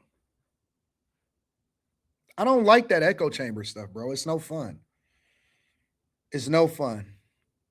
That's like a year 1, year 2 content creator. All right, you like to be in an echo chamber. Now you got to widen your horizons and let people say what they want to say. So, you know. Anton, are you still in Detroit? I'm in Manchester right now. I'm in Manchester. I got on my shorts. My thighs is out.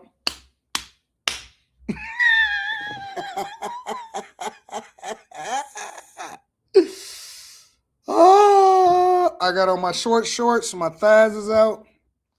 Sun's out, guns out, thighs out, baby. Yeah.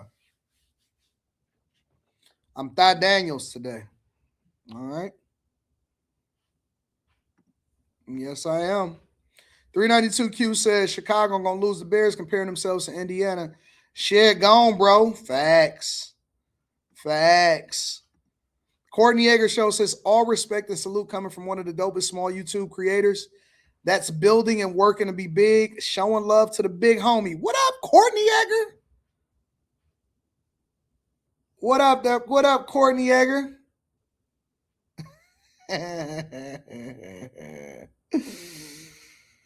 Oh, that's so hilarious.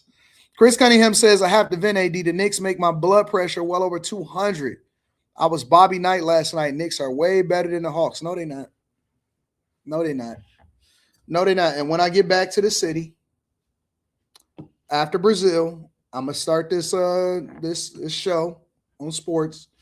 The Knicks are the biggest frauds. That's why I just sat back and watched, because I was like, you know what? In a 7-game series, we ain't got to argue about it. All we got to do is wait and see. The Pistons are going to be fine. The Knicks are going out in the first round. The Pistons are going to be fine. The Knicks are going out in the first round. CJ McCullough own y'all. It don't matter if CJ McCullough miss 17 shots in a row.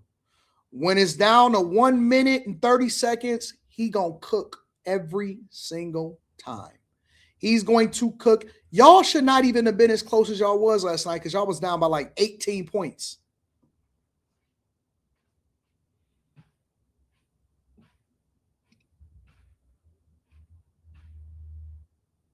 Y'all shouldn't even have been in the game. I was watching the whole game on my iPad yesterday. Y'all shouldn't even have been in the game. Y'all should have been out of there. They had Tyler Perry inside of the city, and he had his sassy jacket on. Tyler Perry got to be the sassiest man that I've ever seen in my entire life, bro. And I'm not calling him gay. Tyler Perry Hawks.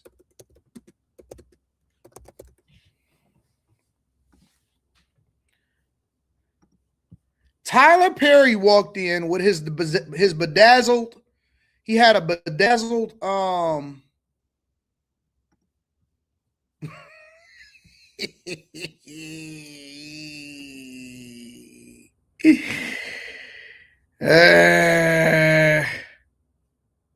on. Let me pull it up. Hold on, I got y'all. Tyler Perry walked in with his bedazzled jacket.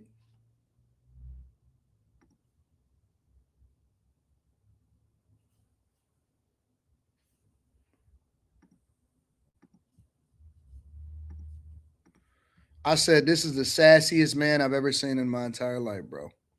Check out when Tyler Perry come in.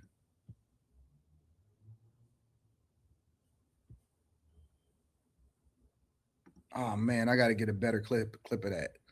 Hold on. Yeah, Tyler Perry was looking stunning yesterday.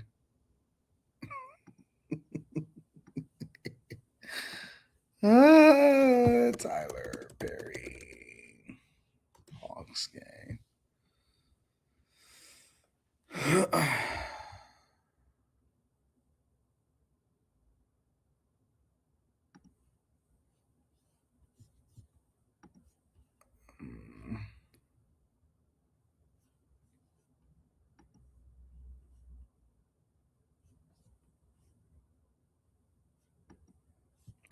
I can't get it.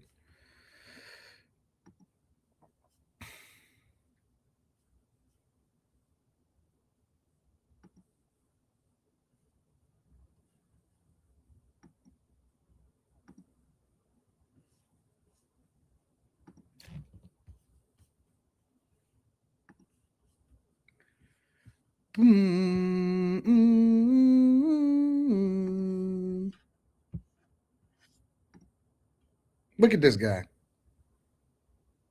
He got his diamond choker on. I said, Tyler Perry is sassy. Got that, whatever that is in front of him.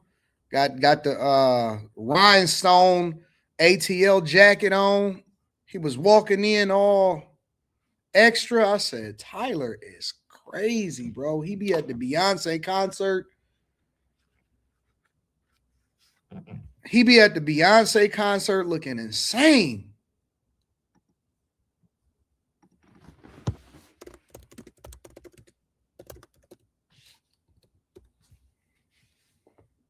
Did y'all see Tyler dancing at the Beyonce concert?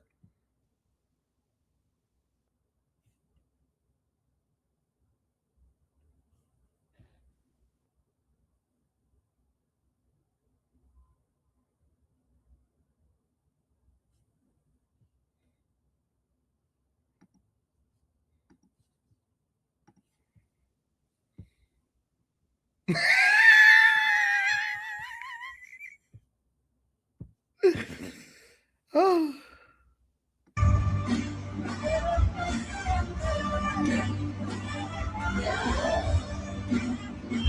I've been drinking.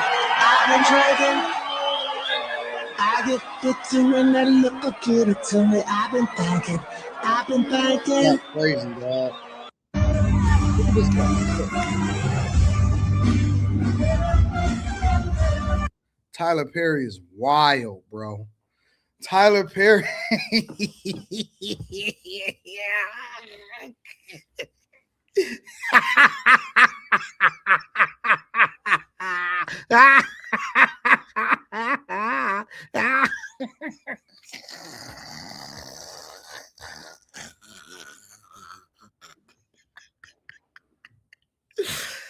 Yo, Tyler said he had his whole body. He had a Cowboy Carter hookup on, and he had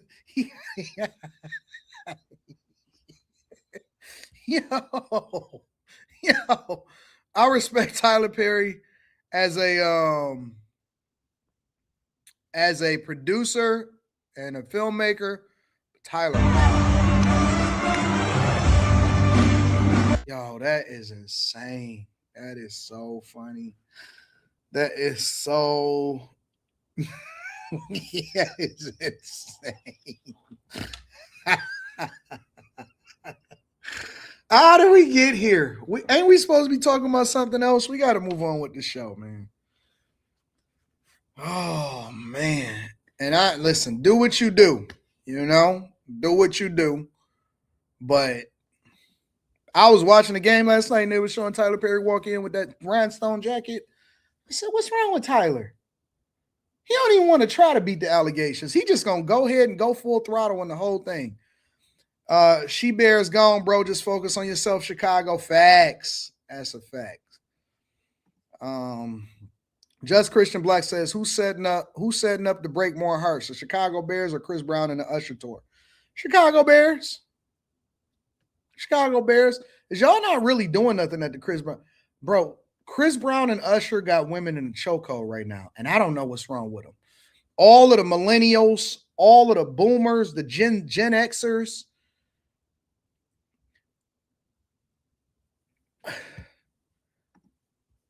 That's how I know. And we get into the next subject after this. That's how I know that you don't have to project yourself to be anything other than exactly what you are, bro. If you like the hoes, you like the hoes. If you whatever, you ain't got to pander. You ain't got to do none of that junk, bro. They are all going. It doesn't matter what your situation is. Don't matter what your circumstance is. Don't matter none of that. They're going. They're going. 100% they're going.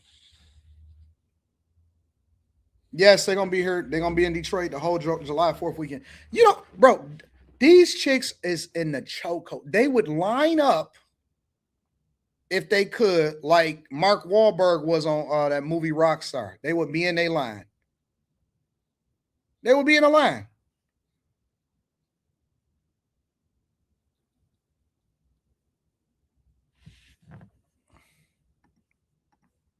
These chicks is willing to sell their soul to get on tour. Drop us a good jewel of wisdom today. I thought I did already. Especially when I was telling y'all about the chicks. I'll come back to that one. I'm gonna say that one. Do you love what Cam and Jay Uso are doing for content creation? What is Cam? Who is Cam and? You talking about 4th and 1?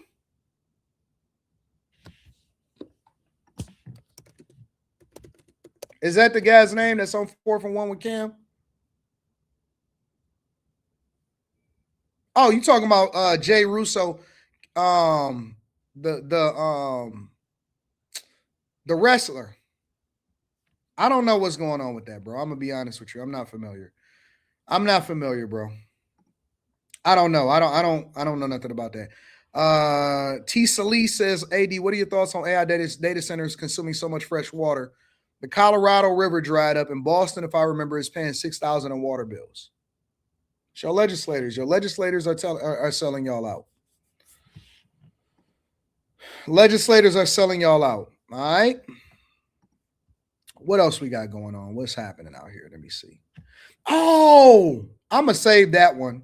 I'm gonna save Joy Taylor for tonight.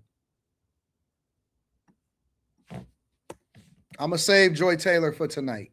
All right. David, I don't really want to talk about David. Ooh, I got a really good one for y'all. But before I do that, let me do the steak and shake. I'm gonna do steak and shake. We're gonna move into the money. And I also got the page chick, Sharon Williams, at University of Michigan's. Let's get into the messy stuff. Let's go with her. Let me see. And we'll come back to the money. Millionaire's tax, death penalty. Mr. Beast is getting sued. Meta layoffs. We're going to get to that. Where's the page chick?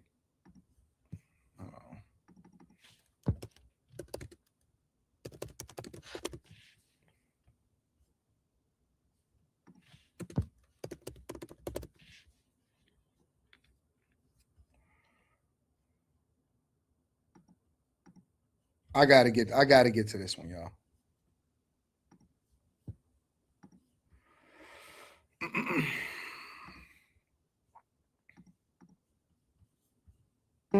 I did, but obviously looking back at things and really reflecting on what happened, what was happening, it's not love at all. Paige Shiver, now 32, says she was just an intern in 2022 when she and Sharon Moore, then an offensive coordinator and a married father, started a consensual, intimate relationship. She was asked to be Moore's executive assistant when he was promoted to head coach in 2024. She was reflecting on what happened, what was happening. Let me say this before we even get started. Basic white women, somehow, some way, continue to win at an extraordinary level. Shout out to the basic white women. Somehow y'all have won the hearts of black men and white men and Asian men and men all over the world. Somehow you round face, regular looking women have figured out how to market yourself to be the winners of the diversity, equity, and inclusion, winners in feminism, and winners in the hearts of men that continue to keep you around and make bad decisions on a regular basis. I'm gonna keep it 100. Basic white women somehow have marketed yourselves to, in some way, shape, or form, get to the bag on the behalf of men that don't, for whatever reason, exalt y'all and pedestalize y'all. I said this before, and I'm going to say it again. I said this before, and I'm going to say it again. Mexican women, black women, Hispanic women, Latino women, and don't sit here and say, Anton, no, you can't separate it or whatever. I do. I talk about different cultures all the time. I talk about black culture and how it's trash. I talk about it all. But let me tell you something about, and I've never used this word before, but for the sake of this conversation, we're going to use it. Let me tell you about women of color. All right. En masse, women of color, hold it down. And when I say hold it down, let's say, for example, you got you a chick and she playing her role and she playing her position, and you a man of power and you a man of means. She ain't gonna do all of this. She not going on this live stream. She not going on Good Morning America. She not looking for no clout. You know what she gonna do? She gonna shut up. She gonna play her role. She gonna play her position. And even if y'all go y'all separate ways, she just gonna wish you well, and she's gonna appreciate the time that she was able to benefit from being around you at that particular time. I'm keeping it 100. Culturally, for whatever you think. And I don't care if the guy was wrong. I don't care if he was right in what he doing. I don't care if she was a side chick. I don't care if he just never married her. For whatever reason, however she benefit from the relationship, she chilling. She not trying to blow up your spot. She ain't trying to. Now, of course, there's exceptions, right? There's going to be exception with the ghetto boos. It's going to be exception with the baby hairs. It's going to be exceptions with certain people. That's in everything. It's exceptions in Black culture, right? But for the most part, in my opinion, Black women, they can watch. This whole hotel room can be towed up. She gonna break this. She gonna break that. She gonna break this, and she gonna break that. But when y'all walk out the door, she gonna be like, she gonna play her role in her position. Whatever you got to deal with behind closed doors is what you got to deal with. But when the doors open up, it ain't no interviews, it ain't none of that. She gonna shut up, she gonna play her position, and she gonna keep it G. I don't know how we gonna talk about this on After Hours. I'm gonna put this on there on After Hours. I promise you I am. The whole hotel room gonna be towed up.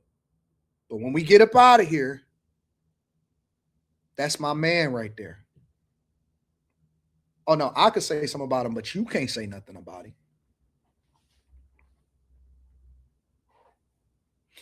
These basic white women y'all keep on messing with, these basic white women, they're going to do a book. They're going to do an interview. They're going to do some podcasts. They're going to go and call her daddy. They're going to do all of this stuff. Look at this. Look at this.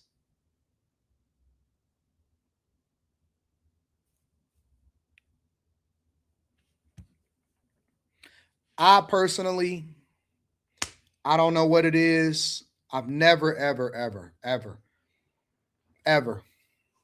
And I love my snow bunnies. I love y'all. But y'all got to get this work. This is no reason for her to be sitting here doing this interview right now. It's no reason for her to do this interview. That's not love at all. Paige Shiver, now 32, says she was just an intern in 2022 when she and Sharon Moore, then an offensive coordinator and a married father, started a consensual, intimate relationship. She was asked to be Moore's executive assistant when he was promoted to head coach in 2024. Did you feel pressured to have the relationship in order to have job security? Yes, I did. I mean, he and other coaches had control over my career, especially him. I mean, he could fire me in a second. Shiver says, let me tell you what that is. I'm going to use the leverage of giving up the box in order to make sure that I secure a position. White women ain't concerned about work performance. They're not concerned about if, they did a good job. None of that stuff. You know what they're going to do? Make sure that they take the whole load, be the nastiest that they could ever be in order to have job security. And they're going to use that as leverage against you in the end. Whatever it is that you got on the front end, you're going to pay for it on the back end, buddy. And in his case, he lost one of the biggest, most lucrative contracts at one of the greatest schools in the United States of America. Her attempts to end the on-again, off-again relationship were often met with what she calls manipulation tactics, including threats of self-harm. Every time I tried to pull away, he always had a story, always had a way to pull me in and making me feel that I couldn't leave him because he was so miserable without me.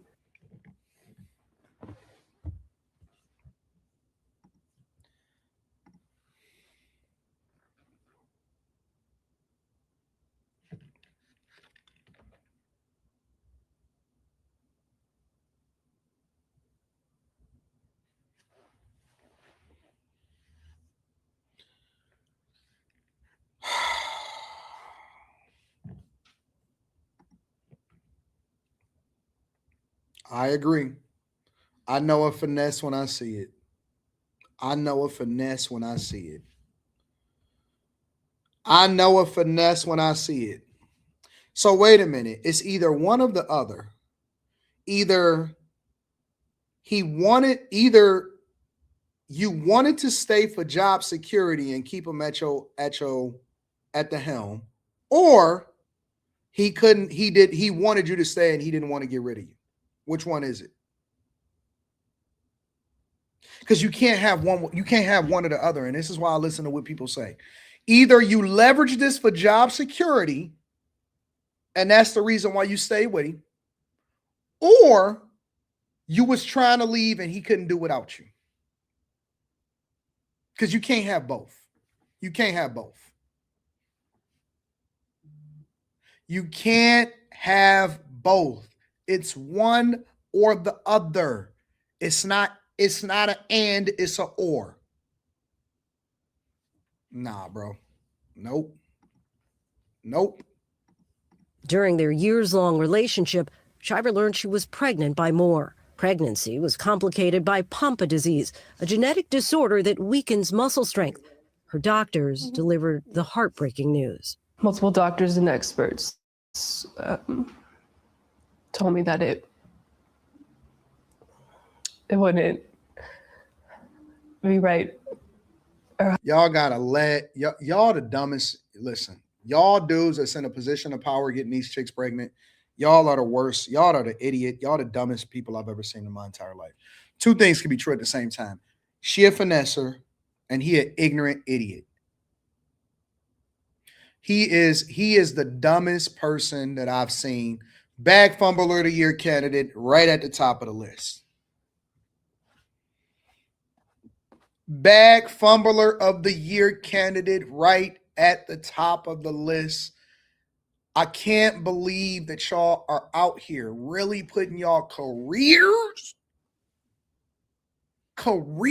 on the line and getting, man, listen, bro, listen. Bag fumbler of the year candidate all day long.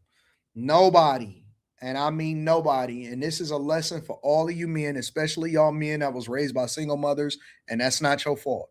You just don't know no better. Unc is going to tell you the truth. Let me tell y'all something. Under no circumstances, as king of the bag chasers, King of the Bag Chasers is telling you, make sure you join the Patreon. Link is in the description as well as pinned to the top of the chat. As King of the Bag Chasers, I am telling you, do not, under any circumstances, whatever you find yourself caught up in, don't let it affect your money. That'll wash away. This will pass away. This will go on and you'll be able to get over this.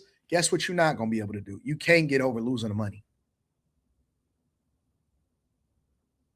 You can't get over losing the bag under no circumstances. Listen, okay, so she tripped out. Cool. Yeah, he betrayed you. Oh, man, my feelings is hurt. Oh, man, my family is acting up. Oh, okay, cool. Oh, this is going on. Oh, okay, cool.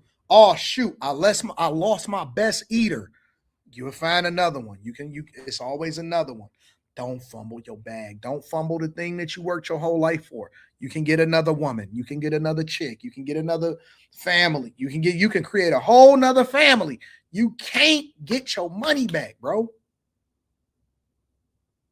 I don't know why that is such a difficult concept for y'all to master. Do not put your bag on the line for no hoe. Never. You could crash a car. You could do this. You could do that. Man, your way to provide for yourself is the number one resource. I could fix anything else. I can get over all of this other stuff. But if you mess up my money, you messing with my emotions, man. Healthy for me to keep the baby. Did you want to? Yeah. So how did Sharon respond? He said, you had to do what's right for your body. On December 10th of last year, she decided to report the truth about their affair to the university. They said, we're really sorry about everything that you went through, and we're here to protect you and to help you through all of this. The university fired Moore after that conversation. Shiver says less than an hour later. I said it immediately. Listen, she's confirming it now. I said it on the Wednesday night panels. I said it on After Hours. Y'all sat there and said, no, Anton, it was her. He didn't get caught. She told. And when I said, she told, when I said it, everybody was like, no, he just got caught. No, it was an investigation. Nigga, they don't just start investigating. Excuse my language. Bro, they don't just start investigations out of the blue. Nobody just does a random investigation into whether or not you busting down the staff. Somebody has to say something, and she is the one, because she probably was mad and vindictive. She's not going to add that part into the conversation. She went to the university and she told. She said it. She lost her grip on this dude. She couldn't have a baby held over him. None of that stuff. And she told. She just like the woman that be in the movies. Fatal Attraction type of chick. She'll sit here and cry. Don't let these baby crocodile tears fool you. That's how Sharon Moore got caught up in the first place. She told. Yes, she did. She is all about herself. At the end of the day, she is focused on what is best for her, and she don't care who career, who family, how much money everybody lost. She don't care if the university suffers as a result of it. She is focused 100% on herself. This ain't about justice. Ain't about doing the right thing. It ain't because she a good person. It's because she was doing what was best for her, and she felt like she probably got the most out of him. And now it was time to go ahead and blow the muffin top cap off this mug. The university fired Moore after that conversation. Shiver says less than an hour later, he appeared at her apartment. All of a sudden, I hear footsteps, and they're getting closer and louder. And I'm like, crap. You heard footsteps? Footsteps in the dark like Ron Isley and them? And so I run to my door to try to lock it. He barges in, and he's standing. Who hear footsteps at an apartment building, y'all? Like this close to me. And he said, you ruined my life. Why would you do this to me? And then I start backing up, and he starts following me. Did you fear for your life? Oh my gosh, yes. He's 6'4", and he comes in with his hood up, looking down at me, saying I ruined his life, crying. And it's like, and then starts coming at me, and I tell him to leave, that he's not supposed to be here. He's not listening to me. And then he starts grabbing, butter knives. You had no right to do what you did. A judge sentenced Moore to 18 months probation for misdemeanor counts of trespassing and malicious use of a phone. A plea deal allowed for the dismissal of more serious charges, including home invasion. You think he should have gone to jail? Yes. I think he should have gotten more punishment for what he did. And she want more. It wasn't enough that you lost $30 million. It's not enough that your family is being humiliated. And I'm not absolving him of the responsibility that, he is holding. It's not enough. She want blood. She want death. She want destruction. She want gnashing of the teeth. She wants you gone. She wants you in jail. She want everything from you. And she wants you to still go to prison. It's not enough. It's not enough. They want everything. They want you homeless. Oh, man. If there was ever a bigger poster child of why men should avoid relationships if it's not a person that you are looking to have children with, as far as being tied down with a person and making them sign a paperwork, consent agreements and all, NDAs and all, if there was ever a bigger poster child for what this should be, it's Paige Shivers. There has never been a bigger poster child, and I want women to recognize this. There's no bigger poster child for making sure that you protect yourself than this right here. If this is not a warning to all men that have means, successful, is going to be successful, be in a great space, this is it right here. This is it. I think he should have gotten more punishment for what he did. In a statement, Sharon Moore's attorney tells us Sharon Moore has closed this chapter. Shiver claims some of her former colleagues, including those in leadership, were aware of the affair. Do you feel that the university had a moral obligation to come to you sooner? Yes. Lawsuit.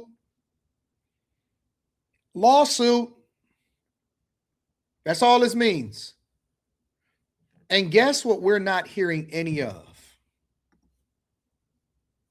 I'll tell you in a second. I'm going to tell you what we're not hearing none of. He controlled everything that was going on in my life, and they didn't do anything about it.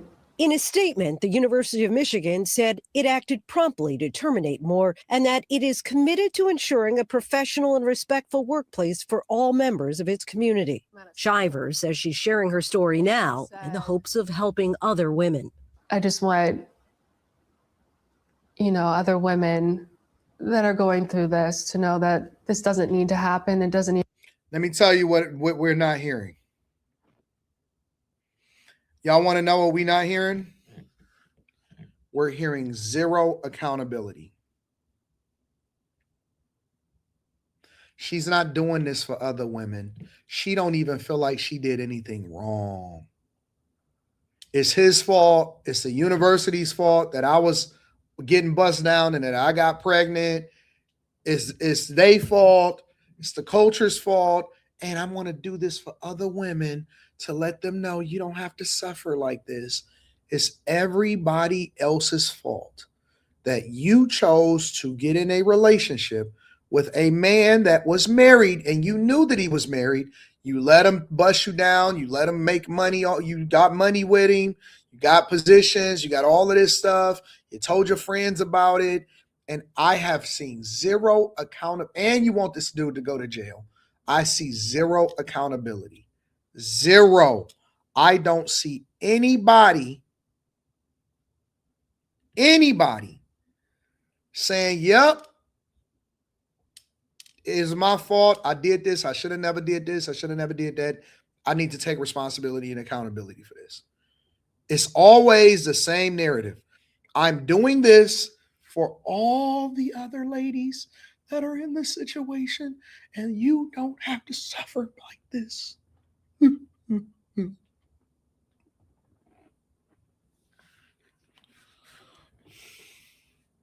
I wish I could have got this interview. I didn't reach out. I wish I could have got this interview. Oh, man. I guess it ain't too late. Maybe it might be too late after I done did this live stream, but I guess it ain't too late.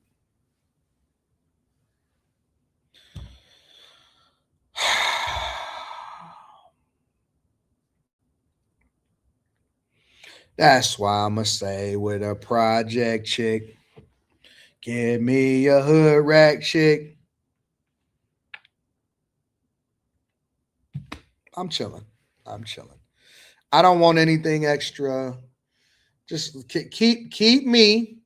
Respect, love to my snow bunnies. Love to all of y'all. I think y'all should be able to date and be with whoever you want to be with. I'm chilling. I'm gonna stay with I'ma chill with the women of color because I ain't gotta worry about that, all of that extra. You know what I'm saying? Walk on wood. I'm chilling, bro. I ain't got. Sabrina, what you talking about, Willis? I don't know what Sabrina talking about right now. I don't know what she talking about. That ain't got nothing to do with this conversation. That ain't got nothing to do with this conversation, Sabrina. But I'm chilling.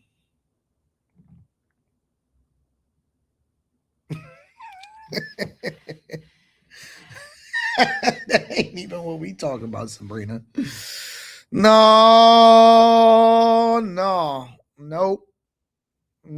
I'm not going, Sabrina. That's not what we talking about right now. That's not the issue.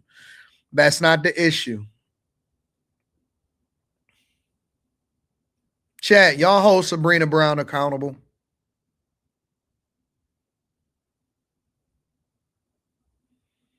Chat, y'all hold Sabrina accountable in the chat. Sabrina's moving the goalposts. That's not what we talking about.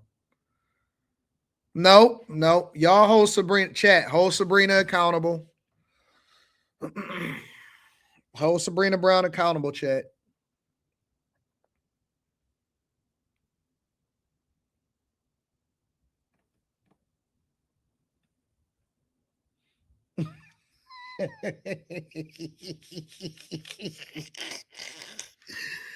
No, Sabrina. Nope.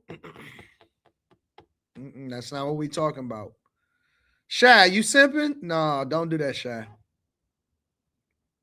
Nope. Don't protect her. Don't protect her. Don't protect Sabrina.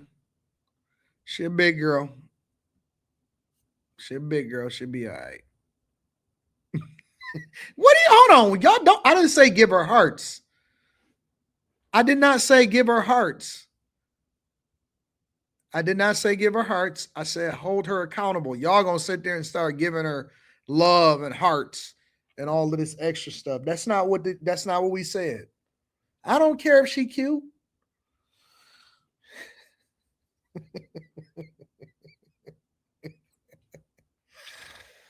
Oh my God.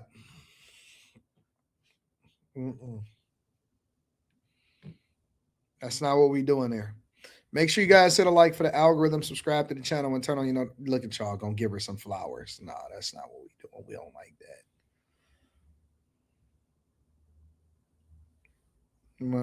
I don't like. Go, Sabrina.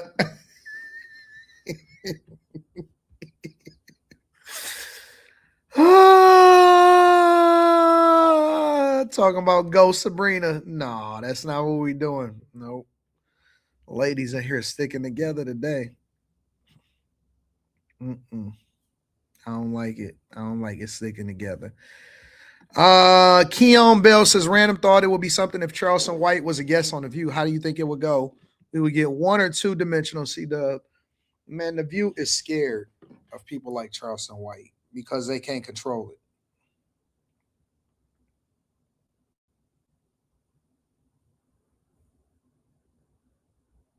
They wouldn't be able to control him. Wouldn't be able to control him. TL14 Gaming says those who are wondering, the Cam and Jay Uso beef is a work, not a shoot. TKO BS. Chris Cunningham says every time I tried to leave, and they keep pulling me back. Every time I tried to leave, he pulled me back in. Chris Cunningham.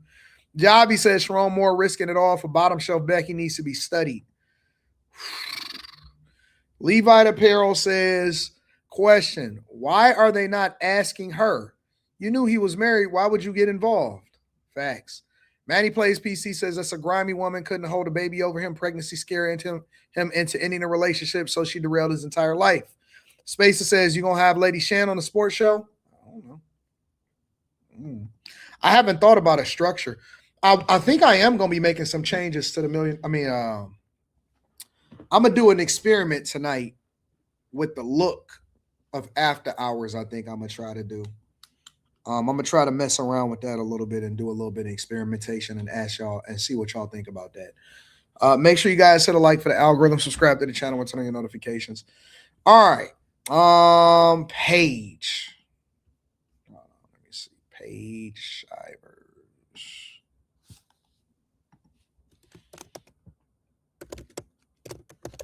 We're gonna talk about that on After Hours.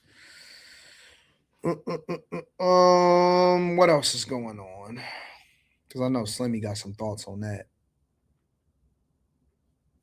Slimmy definitely got some thoughts on Paige. What else we got going on out here in these streets?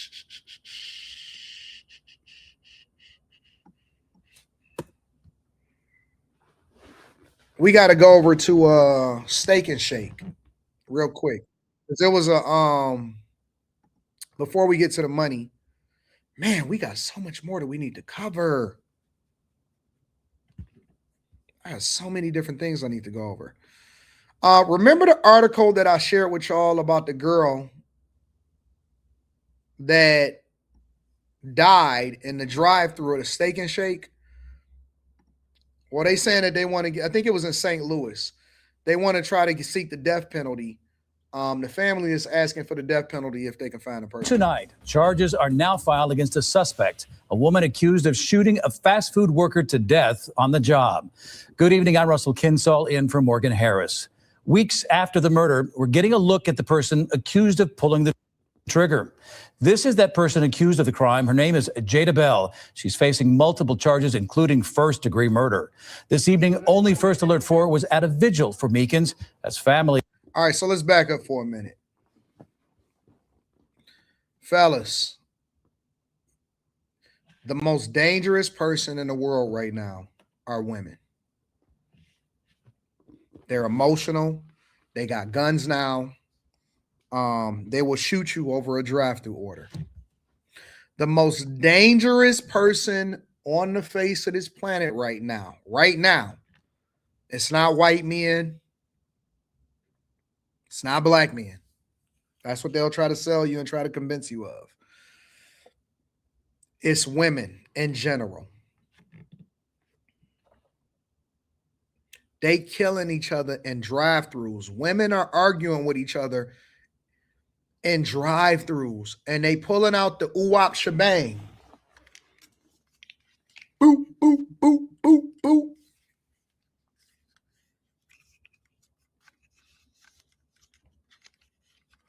Boop, boop, boop, boop, boop. They shooting each other over extra fries, over hot fries, bro.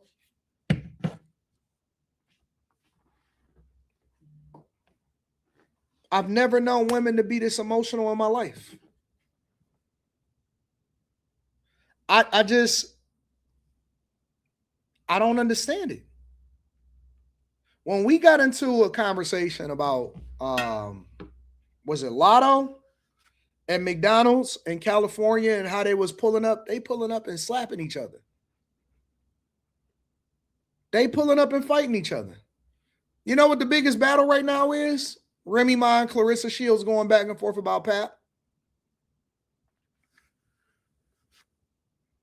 That's the biggest beef right now. It ain't even amongst men. It ain't Drake and Kendrick. It's a rapper chick and a boxer chick. It's Remy. They doing diss tracks. They challenging each other inside the ring. It's Ice Spice. I don't know. I get them all mixed up. Thank you, Maria. It's Ice Spice. They pulling up on each other inside of McDonald's. They doing diss tracks on each other. They doing boxing videos. You know what I'm saying? Keep your hands up.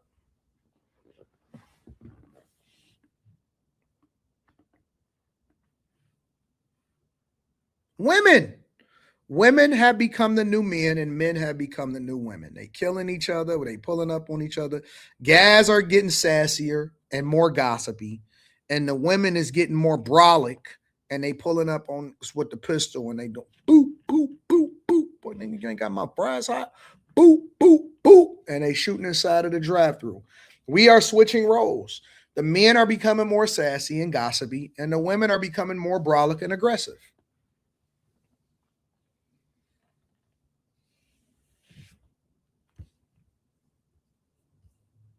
I'm not wrong.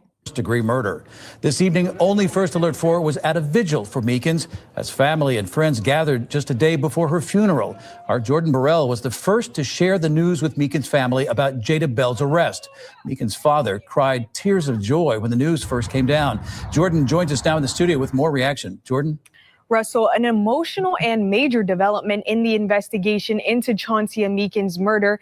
And tonight, I was there as her family learned the news in real time, right outside the restaurant where she was killed. She fired several rounds from a handgun. Thank you, Jesus. I pray, honey. Thank you. All day long, honey. Today. You're hearing and seeing the moment Chauncey Meekins' father. They used to cry over the guys. They used to say, hey, man, rest in peace. Oh, man, we got to get this monster. We got to get this guy off the street. Now it's the girls. Now they praying to catch the women killers. And other family members learned someone was charged in her killing. Wow.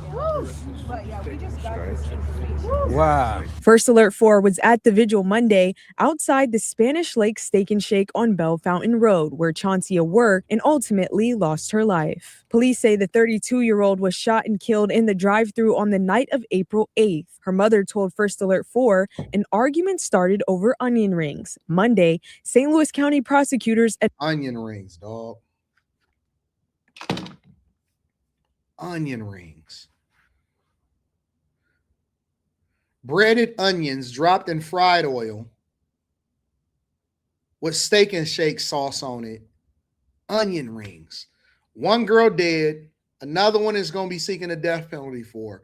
Family is having a whole vigil over onion rings.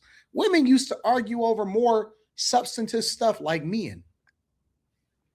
That's what women used to fight over. Oh my God, don't you talk to my man. This and that. So now they shooting each other over onion rings. They used to argue over man.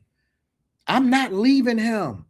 And that's my man too. We gonna learn how to share him. All of this stuff. Now it's different. They arguing over onion rings. Boop, boop, boop, boop, boop. I'm telling you, women are the new men. They're more aggressive. They're gay.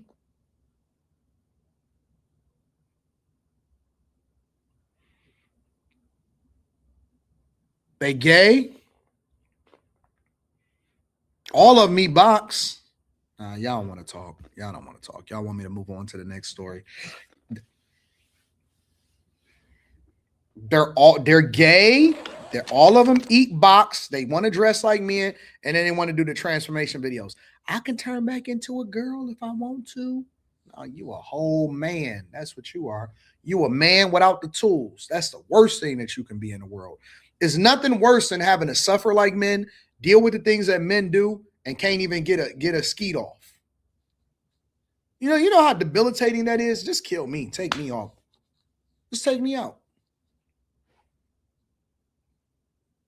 Just put one in the head and just take me on off the face of the earth. If I got to go out here and work 16 hours a day, 7 days a week, don't even hardly get no sleep, and I can't get no box either. And so y'all get the fake ones that you can't even feel nothing with. Do you know how debilitating, how miserable you have to be? Do you know why female on female relationships end in divorce more than anything else? Is because y'all don't really realize that the reason that we suffer so much and that we're able to endure is because we have the tools. No, Desiree, the conversation has not gone left. The conversation is real. I'm speaking to the culture by which women are now moving like men, but they don't get the same thing that men get as a result of it. What do you mean you're hitting it the right way? Well, first of all, you can't feel anything. And secondly, you was able to choose your tools. You know what make us special? Oh, yeah, we're going to go ahead and derail. This is what we do. This is what we do over here. This is my specialty. Yep. Y'all thought my specialty was finances. Y'all thought my specialty was content creation. No, my specialty is using completely off the wall scenarios to bring you back from a C student's perspective and to help you to understand why we do what we do. This is really the Millionaire Derailment Show, but I've been called the Millionaire Morning Show for so long that we're going to go ahead and stick with that title. Here's the thing.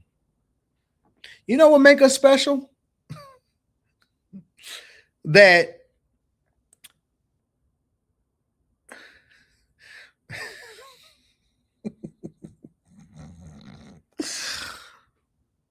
we weren't able to choose our weapons.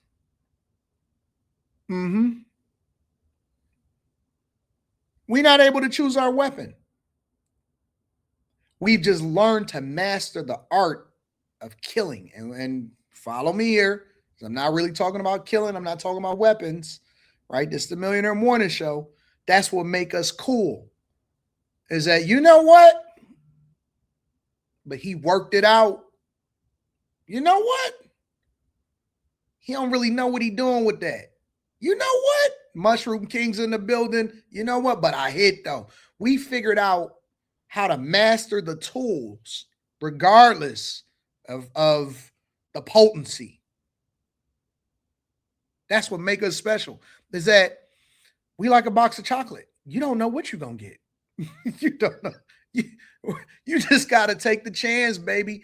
You don't know until the pants come down. Ta-da! You don't get to choose your weapon and then be able to compare yourself to a man. That's not how it works. That's not what God said, that he full of surprises. Full of surprises.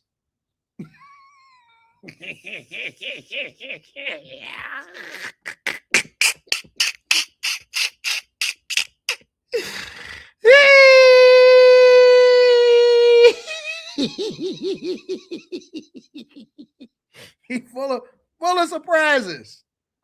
You shouldn't be able to pick your tool and then do what you want to do. You can't compare yourself to me.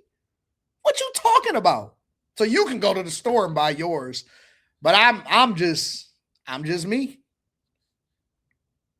I'm just me. You don't know what you're gonna get.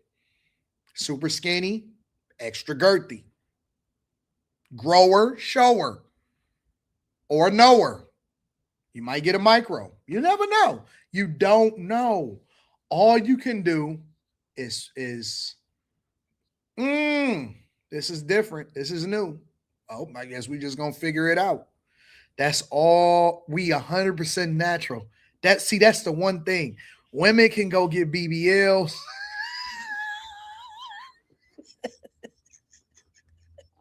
Women get BBL. See, and that's why women can't compare themselves to men. Because women can go and change their whole makeup, right? They can go get BBLs. They can get tightening surgery. They can get reconstruction. They can go and get bigger titties. They can get lips and all of that. But guess what? You can't change. You just got to figure it out as a man. Whatever it is that you do, that's what you do. It ain't no modifications for a guy. You figure it out. You figure it out. That's what make us special. Ta-da! 1, 2, 3. Woof.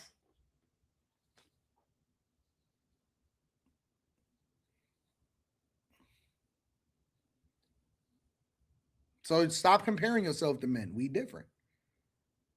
We different. Because it don't matter how much money you got. It don't matter how much money you got. Don't matter what car you drive. The great equalization is when you take your clothes off. All right, well, whatever. That is the question. That's the whole mystery behind life. Is you got to pull your pants down at the end of the day. That's what I say. Now I could be off. I could be wrong. I could be off. I could be wrong.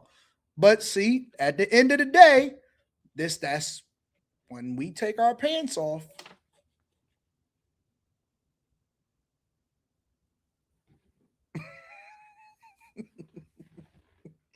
It ain't about how tough you are.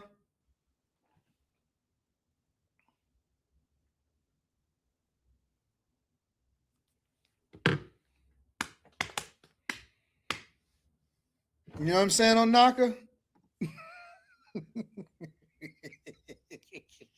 That's why y'all shouldn't be all hard on guys that are out here making it and figuring it out and building this whole world.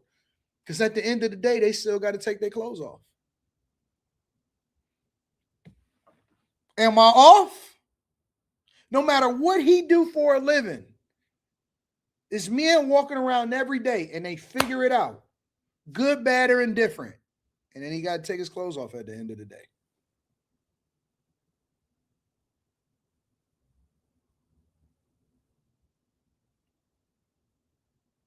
That's the caveat. That's the What are we talking about? Oh, yeah, Steak and Shake. All right, let's get back to Steak and Shake. I'm sorry.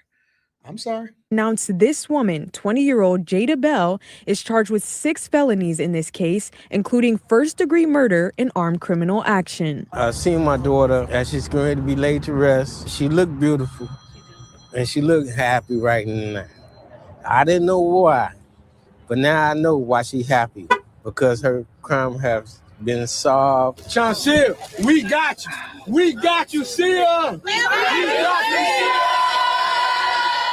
Monday, the day before Chauncia's funeral, her family released balloons outside the Steak and Shake, saying the arrest won't bring her back, but it does bring them one step closer to accountability. As a family, as a whole, we will be pushing for the death penalty, but not for revenge, to set an example. Because we need to stop this type of senseless violence out here. It doesn't make sense. Senseless. Ta-da!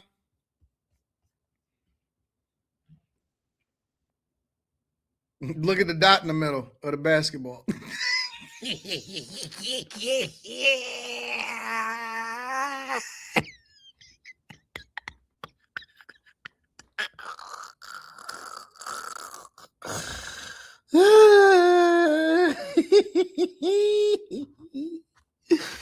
Look at the dot in the middle of the basketball. Ta-da!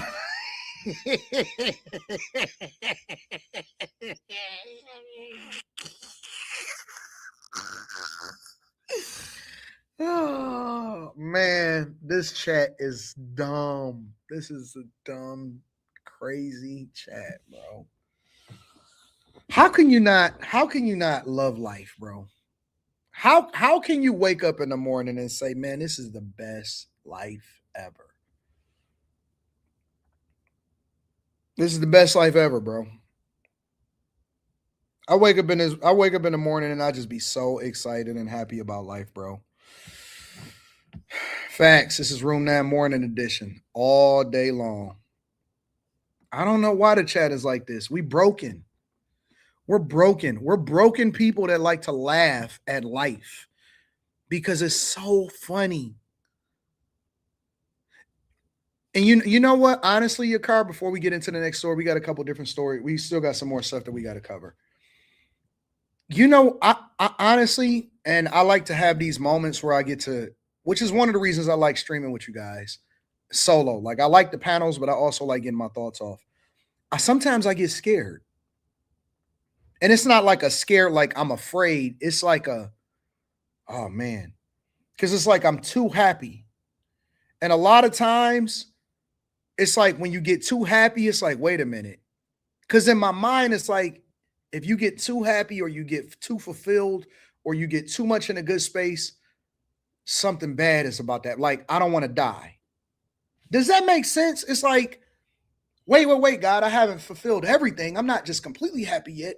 I still got to figure this out. I still got to figure it out. Because it's like when you in too much of a euphoric space to where it doesn't matter what happened yesterday. It doesn't matter what if you took an L yesterday or whatever. The fact that you can laugh about it and you still be excited and you're not brokenhearted or you're not hurt or nothing bothers you anymore. Or you so in a euphoric happy space that it's like you get scared because it's like, wait a minute. Whoa. Hold on for a second. I don't want to be too happy because I don't want to die. Like, I don't want God to be like, all right, you in a good space. You fulfilled your life purpose. You figured out the key to life. And all right, come on up. Angel time. I don't want to do that. You know what I'm saying? And so sometimes I get scared at happiness or being so jolly and so in a good space. Like if y'all notice on Room 9, when we have some of the fiercest arguments or people is going in, I be laughing. Yeah, I don't want to beat the game.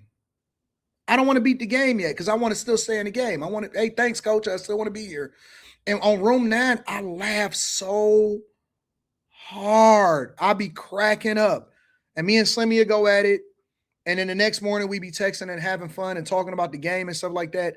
But when I'm on the panel a lot of times, no matter how fierce we debate, I be laughing. I be cracking up because I think everything is funny. I think expressions is funny. When Molly laugh and giggle would be funny. When Q Diddy say something off the wall, it'd be funny. Everything is a joke to me. And for whatever reason, no matter how, even we just did a story about how they seeking a death penalty for a steak and shake situation. And they see, I'm cracking up because I'm talking about you never know what you're going to get when a person pull their pants down. It's funny to me.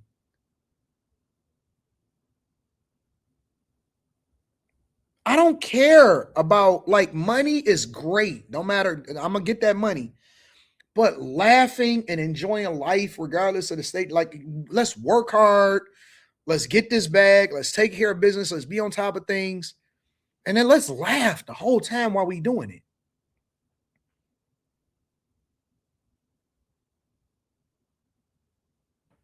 I don't care. I really, man, I was walking around last night because it's 6:28 here. It's 6:28 p.m. here. I was walking around last night and I was talking to people and I was having a good time and I was shopping at the little store and cracking up.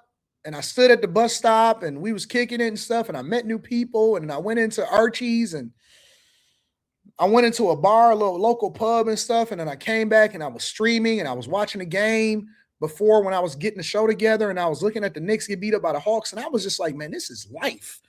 And I don't have to even be on like some remote island. I don't have to be in Bali. I don't have to be in some, like, I'm going to enjoy that too.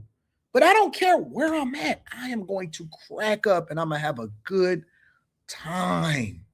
I don't care if it's cold outside. I don't care if it's warm outside. I don't care if we're in the beach or we in the city. I don't care if we're in the hood.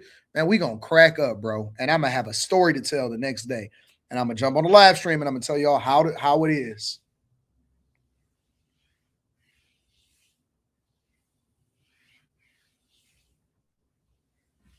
Let's enjoy this junk, bro. It's fun here. Michael Mitchell Jr. said, that's your jewel for the day. That's your jewel for the day is be in a happy space no matter what space that you're in. No matter where you go and no matter what you do, you are the person that make the party. It's kind of like clothes. It's like, it ain't the fact that your clothes are expensive or if you get expensive clothes. I'm going to be fresher than you because I'm just fresher than you. I could take a pair of Levi's and you can take a pair of chrome heart jeans and I'm going to be fresher than you. And it don't matter if I got on Louis or if I got on a t-shirt. I am going to be fresher than you because I know style. I know ball. It's the same thing when it comes to women. It's the same thing when it comes to life and society and laughing and having a good time. Like, we the party. And people can't understand why we so much better than other people at panels.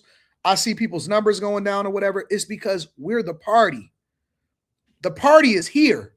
And when you leave the party and you go out there because you're so busy worried about how other people feel about you being inside of the party, they trying to get in. And you let them trick you out of your spot. Hold on. You asked for some wisdom. I'm going to give it to you and we're going to definitely get back to the show. You let them trick you out of your spot of leaving the party because you was worried about what other people felt like about you being inside of the party.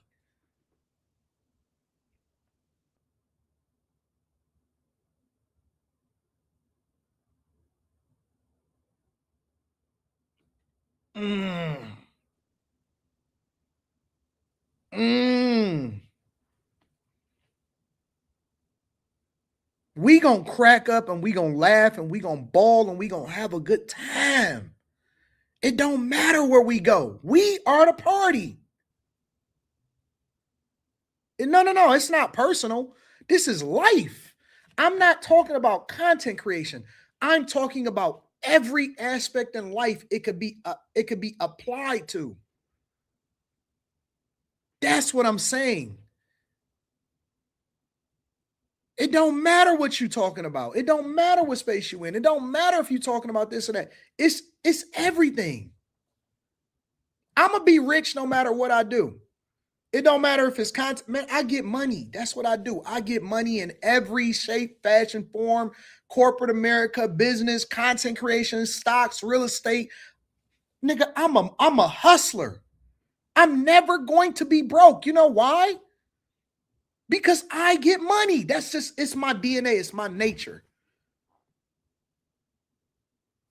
It don't matter. It don't matter what city I go to. It don't matter what state I'm in. I get money.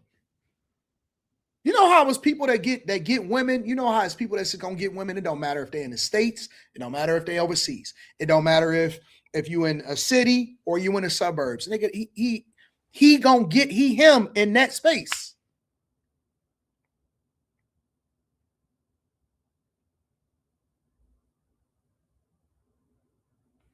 Don't matter.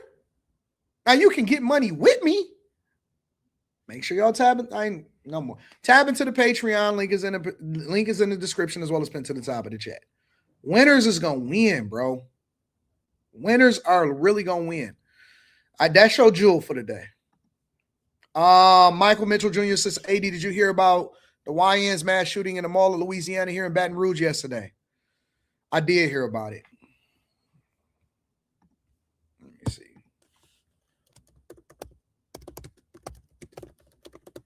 Y'all want to cover that? I got a whole bunch of stuff that's still on the list. We can cover that. You want me to cover that?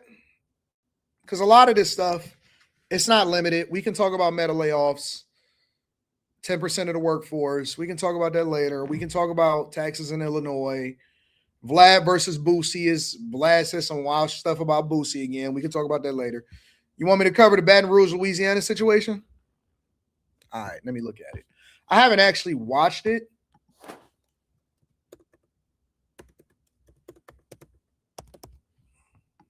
Louisiana shooting. Mall shooting, Louisiana. 10 injured, 2 critical. All right, let me get there.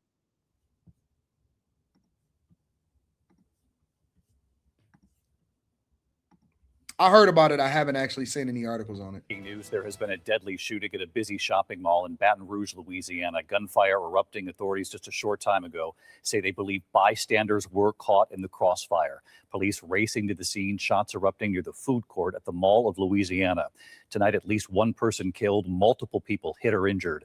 And just in tonight, there's news breaking on the manhunt. Here's our Chief Justice correspondent, Pierre Thomas, leading us off. Tonight, Baton Rouge in shock after one person was killed and 5 others injured when gunfire erupted at the Mall of Louisiana. Teams clearing first floor, north and south. Police descending on the scene shortly before 1:30 this afternoon after a dispute at the mall turned into a gunfight. 2 groups of people got into an argument inside the food court and started shooting at each other. Unfortunately, there were some innocent people that were in the area that might have also caused some rounds. The suspects then fleeing the mall, police deploying helicopters and drones and searching a nearby canal. The mall placed on lockdown, authorities scrambling to evacuate shoppers. Our affiliate WBRZ showing police escorting families with young children through the shopping center's parking lot. One mall worker describing chaos and indiscriminate gunplay. I heard a loud pop. You know what indiscriminate gunplay means? That means they boop, boop, boop, boop. That means they don't care who around.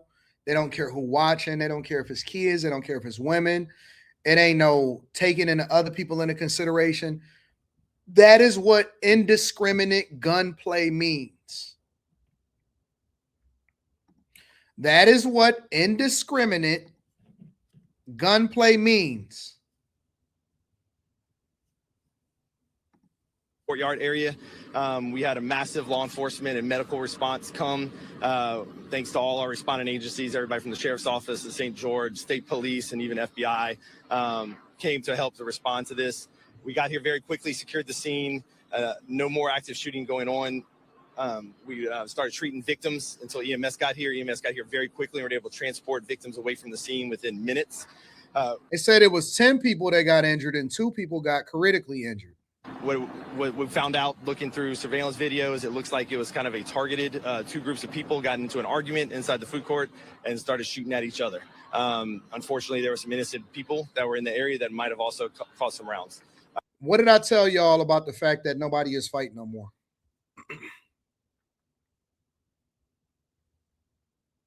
What did I tell y'all about the fact that nobody is fighting anymore?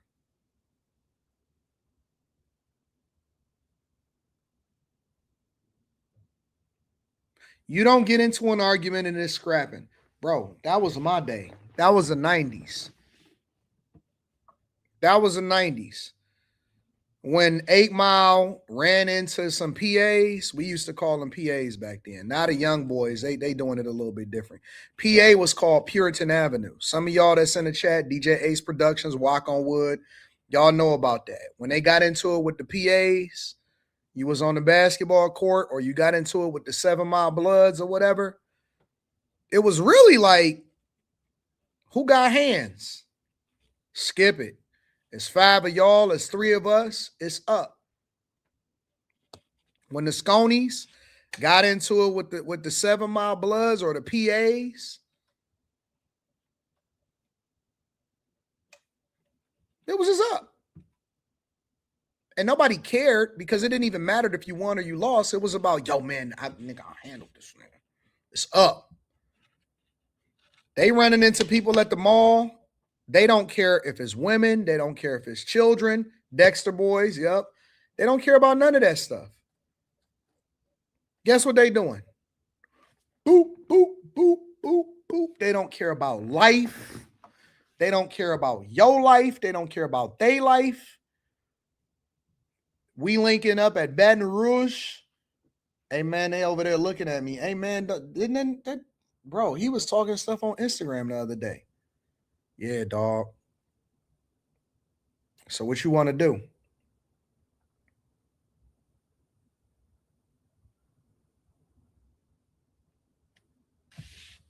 What you want to do? Hey, man, that's the ops over there. Now you know that Roland Martin and Al Sharpton and Joy Reid and Don Lemon, you know that they don't speak on issues that's happening in the Black community. You know this. I'm the only person that's covered. Listen, I'm the only content creator. And when I say only, I mean only. I'm the only content creator that covers local news unless it turns into an international story. Black, white, nobody. And when I say nobody, not one person actually covers local news that is happening inside of the communities, I am the only one that covers it. The only person that will talk about what is happening in certain cities, in certain cultures, and why we need to change things. Nobody, and I mean 0 people, talks about the things that I talk about. And you know why? Because it's not popular to talk about. And that's just the honest to God truth. I can go to Patrick Bet David route, right? And this is real. I'm going to tell you the difference between me and everybody else. I can go to Patrick Bet David route. Now, that doesn't mean that I'm going to be as big as Patrick Bet David, but I can absolutely draw a bigger audience by talking about more broad subjects, right? I can talk about the only things that's popular. You know, I can talk about Tucker Carlson. I can talk about the same stuff that Candace Owens talk about. And most of what you see from content creators is a Me Too culture, right? Nobody was talking about hood prom culture until I dropped a video about it. Nobody. Nobody was talking about hood prom culture until I dropped a video and it did 500,000 in a day. because most people are looking for content that is already popular because they're more about the views and not about the news. They're not about what the truth is. And I believe that it is important for me to tackle issues that are meaningful to me that ultimately, hopefully, will also be able to be compensated effectively as a result of it. Now, what we can do is we can talk about exactly what the things are that Tucker Carlson and Patrick McDavid talking about, and we can go Iran, Israel, right? We can just talk about all of that stuff. But guess what? I think that there's a disconnect between people that are larger content creators actually tackling real things that happen inside of the community. You know why they're not going to talk about what is happening in Baton Rouge, Louisiana? Because their audience wants to talk about something Trump related, or they want to talk about something liberal related. They want to talk about fraud in California. They don't want to hear this type of stuff. They don't care about this type of stuff. I care about it because I believe that what happens on a local level is more important than what is going on as far as what was popular in the international level. Guess what? Whatever they doing at Turning Point USA has no impact on your life.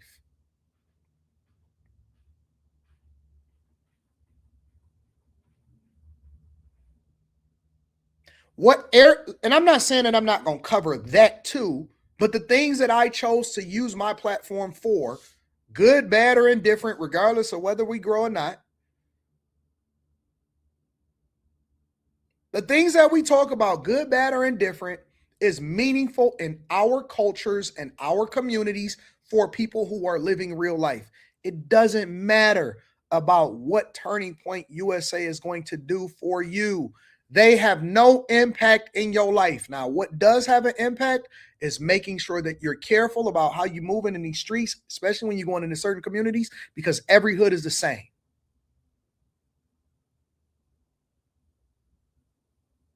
And I pride myself on being able to talk about both what's happening in the local communities in Detroit with the Kia boys, because they can't talk about the Kia boys. You know why? Because they don't understand that part of the culture. They too far removed to be able to talk about the Kia boys.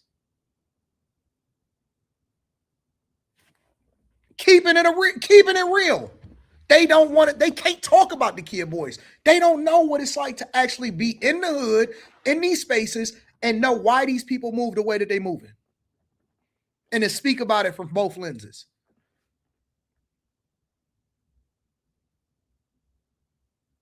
They can't speak on it because it's not relatable. So they can only talk about the things that people is telling them about that's happening internationally because it's relatable across the board.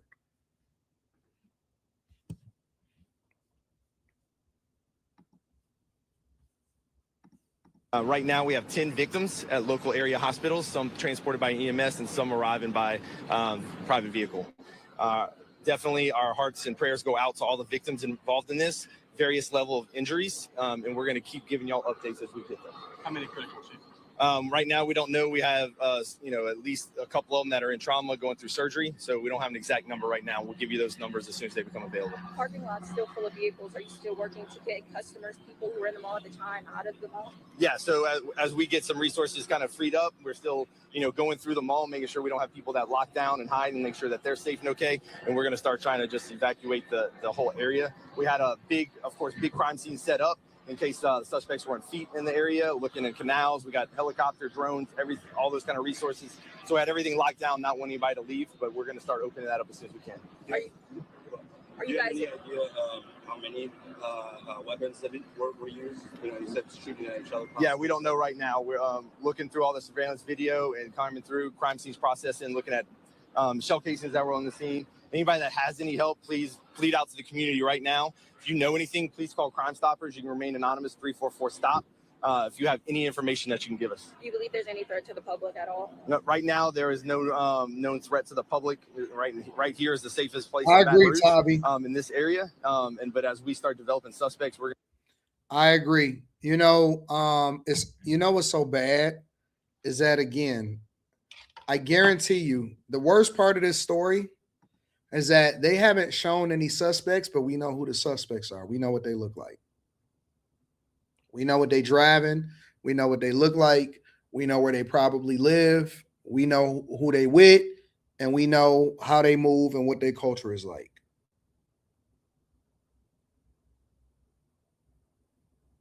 That's the worst part of the story.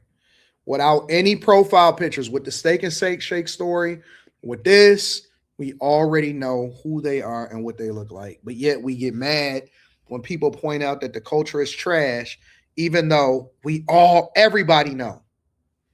Whether you're pro-black or you're not, whether you want reparations or you're not, everybody know. Black people know, white people know, everybody know what's going on. That's the difference. That's the problem. And that's unfortunate. Make sure you guys hit a like for the algorithm, subscribe to the channels, and turn on your notifications. We know it was YNs. We already know it was YNs. We already know that it was. Fukari Ferry says, I flatlined on the operating table when I was 13 and was legally dead for 30 minutes. Woke up on my own because my purpose hasn't been fulfilled yet. Talk that talk, Fukari Ferry. I love that. I love that. Mrs. Staffpreneur says, thoughts on All-Star JR getting arrested. Honestly, I haven't even heard about it yet. Being in Manchester, you kind of disconnected from what's going on in the city. But when you're in the city, everybody talk about what's going on in the city. Do you suggest term, whole, or IUL insurance? I like whole. I like whole insurance. I like the fact that you just get the rate, you pay it, comes out of your stuff, and that's just what it is. That's it. I don't like term. I don't like any other thing. I just like to get whole. That's it. That's me personally. Country Boy Finesse says, you hear about the U.S. soldier that made $400,000 bet that Maduro raid and Trump may be pardoning him? No, I ain't hear about that. I ain't hear about that at all. Juju's. Oh, Juju just hating. I'm surprised y'all arguing back and forth with Juju. Y'all don't remember Juju? Listen, Juju has been here for years. A lot of y'all are not familiar. Y'all think that Juju is new. Remember, listen, y'all may not be familiar, but a couple years ago, I brought Juju to the front of the congregation because he had on his Obama jacket. It's the same picture. He just changed his name. It's the same picture. He just changed his name. Remember, I was laughing at him because he had his Obama jacket on? All he did was change his name, and then he came in with the same talking points, and now he mad at y'all. I'm surprised y'all going back and forth with him. Some people are still the same people, and they say that they're going to leave, and they never leave, and they just change their name, and they use the same profile picture. And then they come back, and they think it's a different them. You the same you. Juju not new. Juju been watching this show for a long time. But you see, that's how you know that I don't censor people. Because he's still here saying the same thing. We just brought him to the front of the congregation. And so now he's trying to get a rise out of y'all. Think about it. Juju is trying to get a rise out of Eric D. And Eric D don't even think the same way that I think on most of the subjects that I talk about.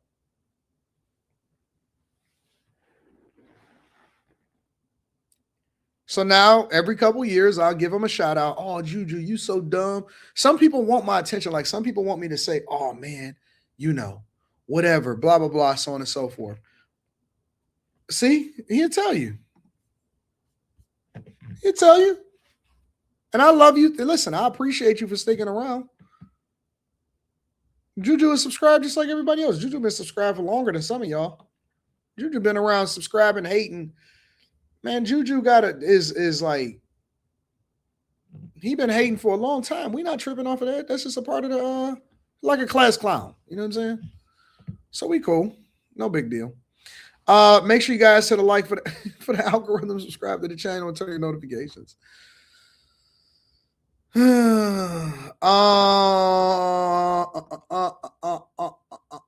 Let's see. We did that. Mexican mafia raids, Illinois taxes, Iran negotiations, Louisiana mall shooting. I want to finish this up on Vlad, right? Because Vlad is providing some very interesting content.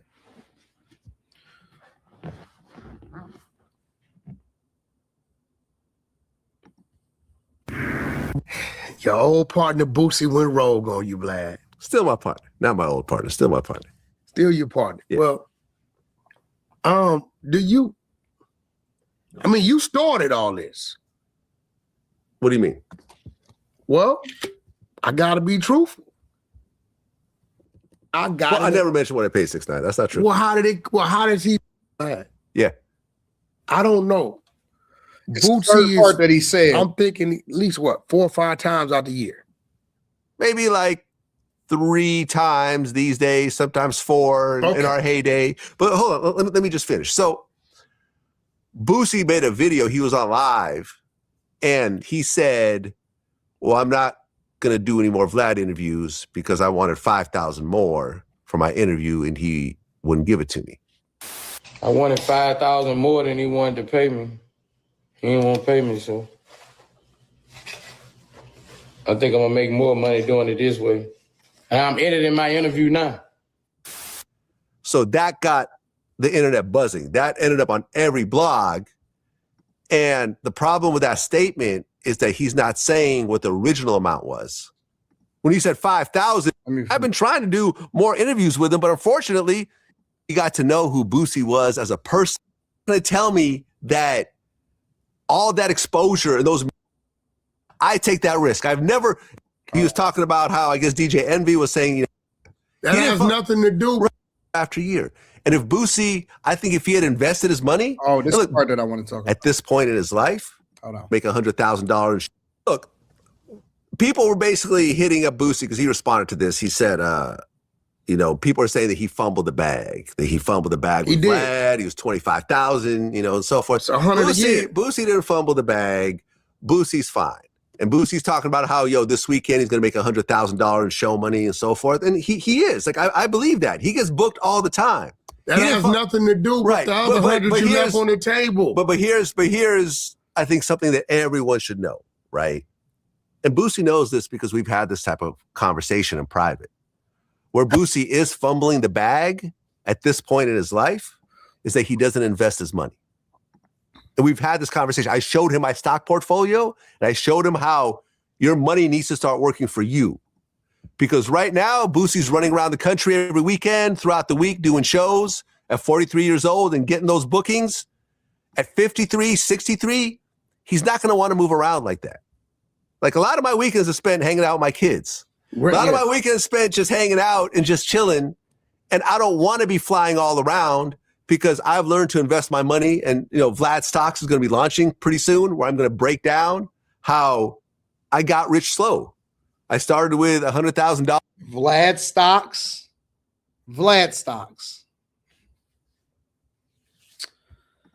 In 2010, and it turned into 1 point something million these days by slowly growing year after year.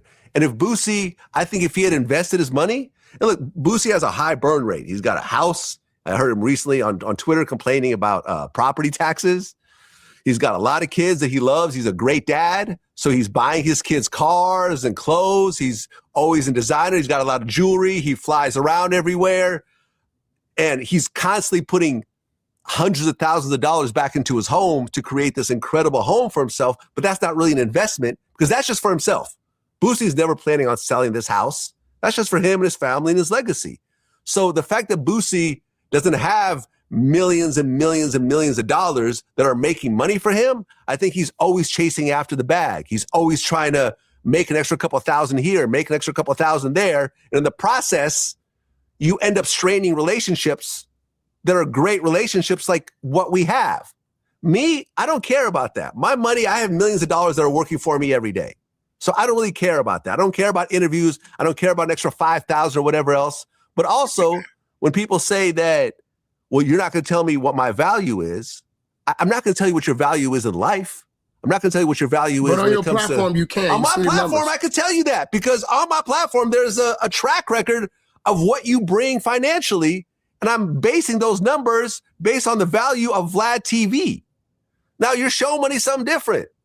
Your feature money's something different. I can't tell you about that. And I feel like people sometimes turn it into like a racial thing. Like, oh, this white guy is telling this black guy what he's worth and so forth. No, I'm not doing that. Listen, any guy can tell any guy if he's looking at the analytics. All right, so let me break this down for y'all. And let's speak on this, right? Let's talk about it. Vlad is not wrong. Okay? He's not wrong when it comes to how people are not investing and how they look at assets and your property and all of this stuff. Who is it? Oh, no, I'm okay. I don't need housekeeping. Thank you. Huh? Okay. Yeah, I'm going to turn down service today. No. Thank you. Vlad is right when it comes to how we look at assets and whether or not assets actually make money for us. Go get the bag, go run up a bag. And this is the stuff that I tell y'all and I talk about all the time, especially when it comes to the Patreon. Go get the bag, run it up, take care of business, and make sure that you invest so that you don't have to work as hard, so that you don't have to, so that your assets is generating revenue for you long term. And I also tell y'all, stop looking at your home as an income producing asset, meaning that your home does not make money for you. It is a place where you take refuge. So when y'all are making assessments of what an income producing, I'm not saying that your home is not an asset. I'm telling you that it's not making you money. Income producing asset is different from your lifestyle, right? I may want a big home. I may have that home paid off, but it's not an income producing asset. It is something that I attribute to my lifestyle because it makes me comfortable. And I don't plan on selling it. It's the place where I lay my head. All right. Here's the other side of that. Vlad is also right when it comes to his assessment. And this is why I tell y'all don't follow rappers, right? Stop following rappers. Stop following athletes on how much y'all think that they worth, because most of the time you're absolutely wrong. You're 100% wrong on what you think that that rappers and all of these different people make. And you shouldn't be taking investment advice from entertainers that cannot show you receipts on how they're able to generate revenue or how they're able to invest their money. All right. Here's the other side of it, though.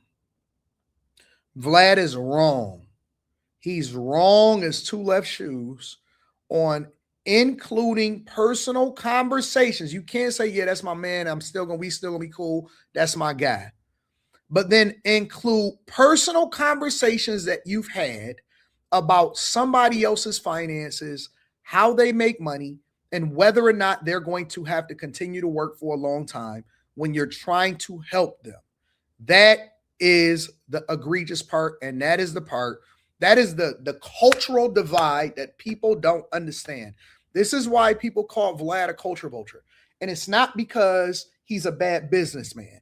It's not because what he's saying is not true.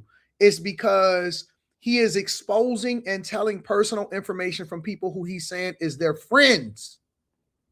That is the problem.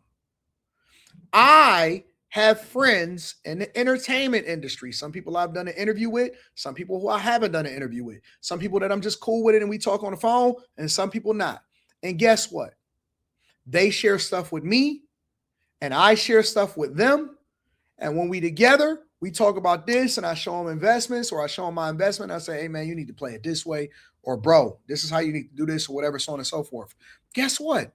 That's an offline conversation between me and them. And it doesn't matter even if we beefing, even if we don't like each other or we fall out for the moment. That does not mean that I get to tell all of the personal conversations that I've had with that person when we were cool. And we might get cool again. Vlad should not be talking about how Boosie ain't got investment money, how he ain't got this, how he ain't got that. That's an offline. If you got somebody's phone number, that is an offline conversation that you are supposed to have with them separately from what you're sharing on your platform. If you have a conversation and say, Yeah, Boosie said that I didn't want to pay him an extra $5,000, and this is why I don't want to pay him an extra $5,000 because it doesn't make business sense. That's one thing. That's valid. When I'm having a conversation about your personal finances, and I know you in real life, that's wrong. That's wrong. If you keep it general and say, hey, man, most rappers ain't doing what they supposed to do, and most rappers is broke or whatever, and people can't apply that to you, and you're not making it personal, that's cool. If you're starting to talk about what people's personal finances is looking like that you know in real life, you're not a friend. Stop saying that you're my friend. You're not my friend. You're not my friend. Stop saying that you're my friend. You're not my friend, bro. You're not.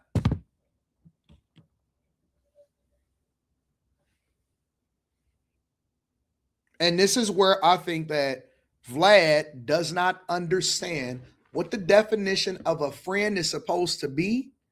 Even if you've been rocking with somebody for a long time, when you do stuff like this, you dirty. And I ain't gonna make it personal about me. That's the type of friend that I think that most people would be like, nah, I'm straight. Because in the minute that we fall out, or the minute that you don't agree with me, or the minute that we have a disagreement or whatever, then you'll start talking about personal business that you know me and you ain't never supposed to talk about. That's why I love Charleston. That's why I rock with Charleston. Because even when we wasn't in agreement, it's certain lines he didn't cross. And it's certain lines that I don't cross. I don't talk about his personal life or personal conversations that we have offline. Everything is content related, or everything is above board. Everything is content related and everything is above board. I don't cross certain boundaries when it comes to people that I can call in real life.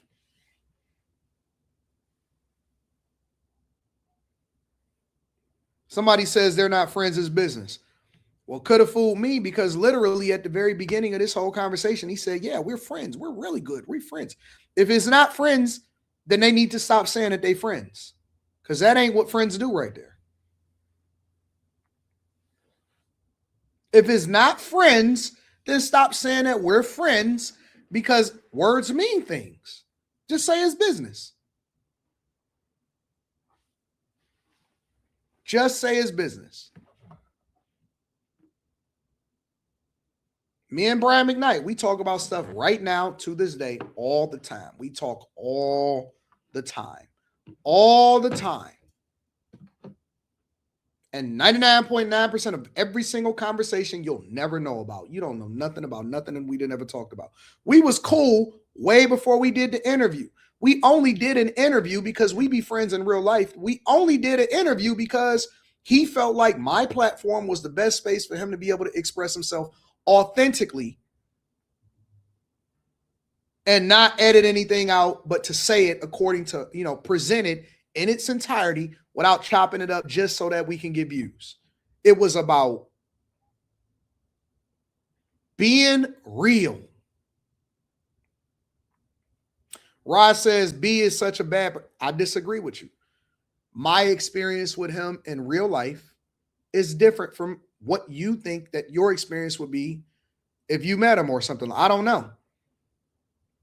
I evaluate people based off of what I know in my real interactions, and he has been a phenomenal friend to me, and hopefully he can say the same about me to him. I don't change my view on people based off of how the general public wants to view something. I am a real friend in real life. I don't switch up on people ever. I judge you based off of our interaction is.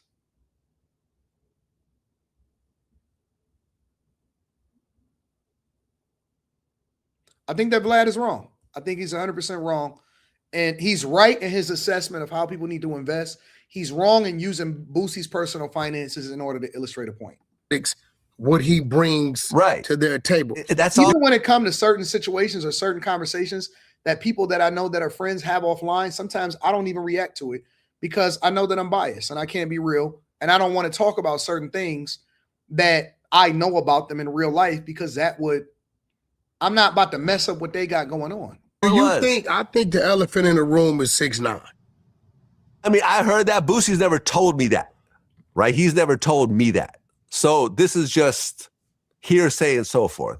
But 6ix9ine did bigger numbers than what Boosie has done in that first interview, and he was compensated accordingly. And I can also tell you that I made more money off the 6ix9ine interview than I've ever made with any single interview with Boosie. That's just how it is. And that's just how it goes. And this is just business. It's what it is. This is just business. And at the end of the day, yes, Boosie brings a lot of. Said, I see you're loyal to a fault. No, I'm just loyal. I don't lose anything as a result of my loyalty and my friendship with people. I actually gain a lot of things, especially offline, that don't have nothing to do with content. That's not loyal to a fault. That's just being real with the people that you decide to be friends with. Here's my thing. If you don't want to be authentic with the people that's in your real life, then don't be friends at all. Don't be a fake friend. Either you're going to keep it 100 or you're not. Either you're going to be a real friend or you're not. There is no such thing as loyal to a fault. This is what loyalty looks like. You take the good with the bad. You don't pick and choose. You don't switch up on people because it's popular to do so. That's just being a friend. Friendship don't mean that everything is going to go well 100% of the time. Friendship means that I'm with you because I authentically have a good relationship with you. I don't switch up just because it's popular to do so. It's no such thing, in my opinion, as loyalty to a fault. It's just loyalty. Otherwise, don't be friends with a person when it's convenient. That's really what it is. Most people are convenient friends because it's popular to do at the time. They not real. They not 100. And so what I say is, don't be friends with a person if you can't be loyal to them. That's the difference. I don't switch up on people because the world did. I don't. If anything, as a matter of fact, if anything, I believe in getting more 10 toes down with a person. That's when I really need to be locked in with you. That's when I need to be locked in with you. I'm a love you harder when the world come for you. When everything is good, we can keep it casual. Hey man, you good? You cool? Okay, man. I see you over there shining, big dog. All right, bro. I'll check in with you later. All right, cool. I'm out. Hey, bro, look at this play, man. I think this would be a good thing for you. All right, bro. I'm gonna talk to you later. Peace. It's when you're going through something, that's when I'm calling you for real. And I'm like, hey, you need something, bro? You need me? Hey, bro, anything you need, I'll be there. I'll drop. Hey, I got you, bro. That's when I'm a really lock in with you, is when everybody turn against you. I'm not gonna walk away from you. I'm a go in closer to you. That's how I see friendship. New viewers and so forth to me, and I bring viewers to him, and he gets compensated and I get compensated. At the point where one person says, I'm going to keep all the money, and me just being there is compensation enough, like I'm not doing that. Not at this point in my life. Boosie was clearing 110% more profit than you, because it was all profit to him, right? So at the end of the day, I don't know why he hung that phone up. I don't know why the possible race card, if he said it like that, was played. Well, no, he's not playing the race card. I'm not saying that. I'm saying that's how people are taking it when you put out words like, I know what my value is. Someone can't tell me what my value is, and so forth. They can't. A label could tell you. Listen, business is business. Friendship is friendship. TM Speak says, I think loyal to a fault means being loyal, even though it starts to impact you negatively. If it's not crashing your life out, it's just being loyal. I don't know how anything can impact you negatively. I just think that the sum total of your life is going to be based off of how authentic you are and how real you are with the people that's around you. I truly believe that the way that you show you love God is the way that you show the people that he placed in your life.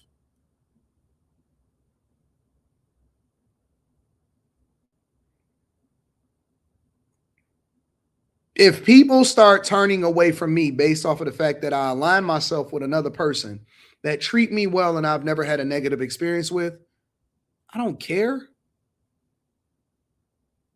It's 8.5, 9 billion people on this earth. It's another you. I'm paying attention to the long game. I'm not about this short game. See what I'm saying, Tabby? And guess what? When the smoke cleared, because see, you know what's so interesting, Tabby? You know what's so interesting, Tabby? That wasn't the first time that it's happened. That's about the third time that it didn't happen. I remember when everybody turned on me when I was holding Pearl down. Oh, Anton, it's going to negatively affect you or whatever, so on and so forth. And I was like, listen, my experience, because again, my experience with her has been A1. I've never had a bad experience or whatever in all of the blackity black. See, this ain't the first time that they didn't try this. This is the first time that a lot of y'all are familiar with it. This ain't the first time. Everybody wanted me to switch up on her and turn on her. And I was like, for what? I haven't had a negative experience with her. I don't care. You remember that, ABJ? And guess what I did? Because I'm the same person. I don't change up at any point in my life ever. Ever. Now, other people around me may have been like, you know what?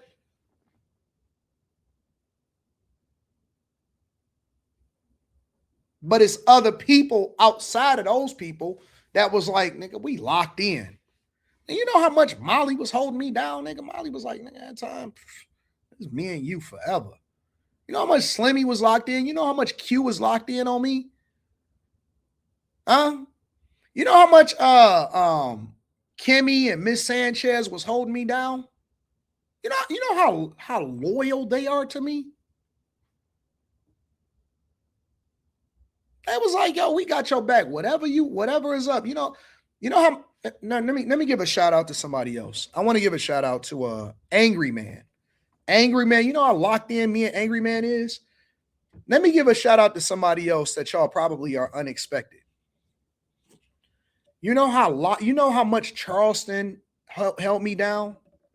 You know how much Myron Gaines had my back? Myron was like, yo, whatever you need me to do. And I said, nope, I'm good. Don't worry about nothing. We good, bro. We good over here. We straight. Matter of fact, let me tell you something. I'm going to keep it 100%. When I was in Miami and I did Fresh and Fit, I'm going to tell you how real it is. And this is one of the reasons why I know who the real ones are and I know who the fake ones are. When I was in Miami and I did Fresh and Fit, Myron and Fresh separately, I had 2 separate conversations with them. Me and Myron was just walking and we was just kicking it in Brickell, and so we was kicking it, right? We was just talking in general and we was having conversations. And Myron warned me and he said, listen, bro, you're blowing up. Like you are, really at the top and you get into it. He says, this is what's about to happen to you. Myron predicted all of what was happening was going to happen to me. Fresh, to a completely different conversation, and I'm not going to tell you all the content of the conversations. Fresh was like, yo, whatever you need, I got your back. They predicted what was about to happen to me. And it was like, listen, anything you need, 10 toes down, I got your back, whatever it is that you want. And I was like, nope, I'm good. And the whole time, guess what? They was checking on me. They was hitting me up. They was texting me. They was calling me. They was like, yo, what you need or whatever, blah, blah, blah. If you want to use with this, if you want to use that, whatever, so on and so forth. And I was like, no, I'm good. I'm straight. But the fact that they was real, the fact that they was on some real junk now that we knew each other in real life, it was like, yo, listen, want me to introduce you to this person? Listen, it's a bag over here. If you want to come and get this bag, you want to go and do this, I can introduce you in this space or whatever. And that's why nobody can say anything to me about them, because in real life, they hit me up.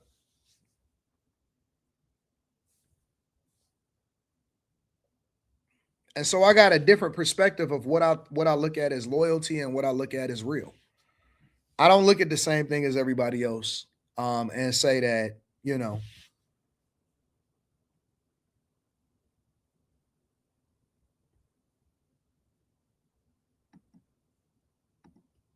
and just switch up based off the fact that it's popular to do. You said, were they accurate? Deadly accurate. Deadly accurate. They were accurate as hell. Couldn't get no more accurate. They were absolutely, positively accurate.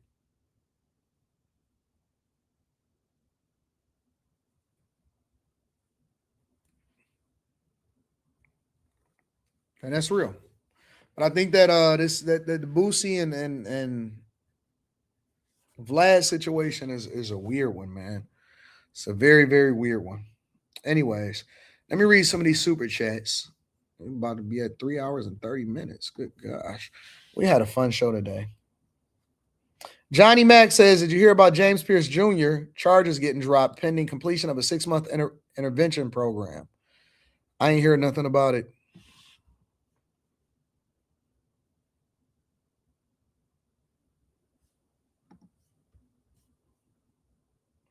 Somebody said, am I willing to overlook certain people doing certain?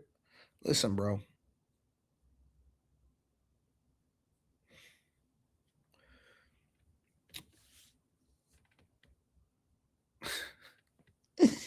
I'm not even going to say it. Let me be quiet. Let me stop.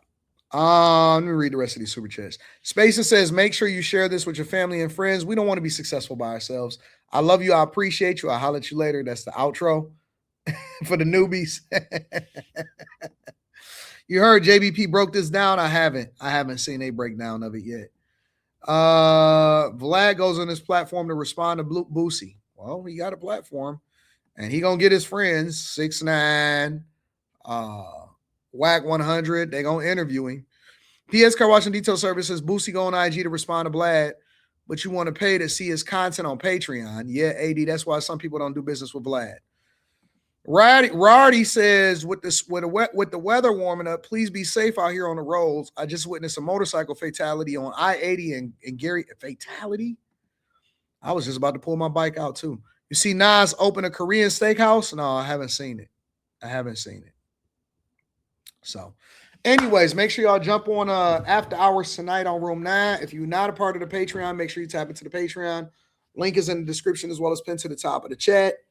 I love you. I appreciate you. I'm out. Peace.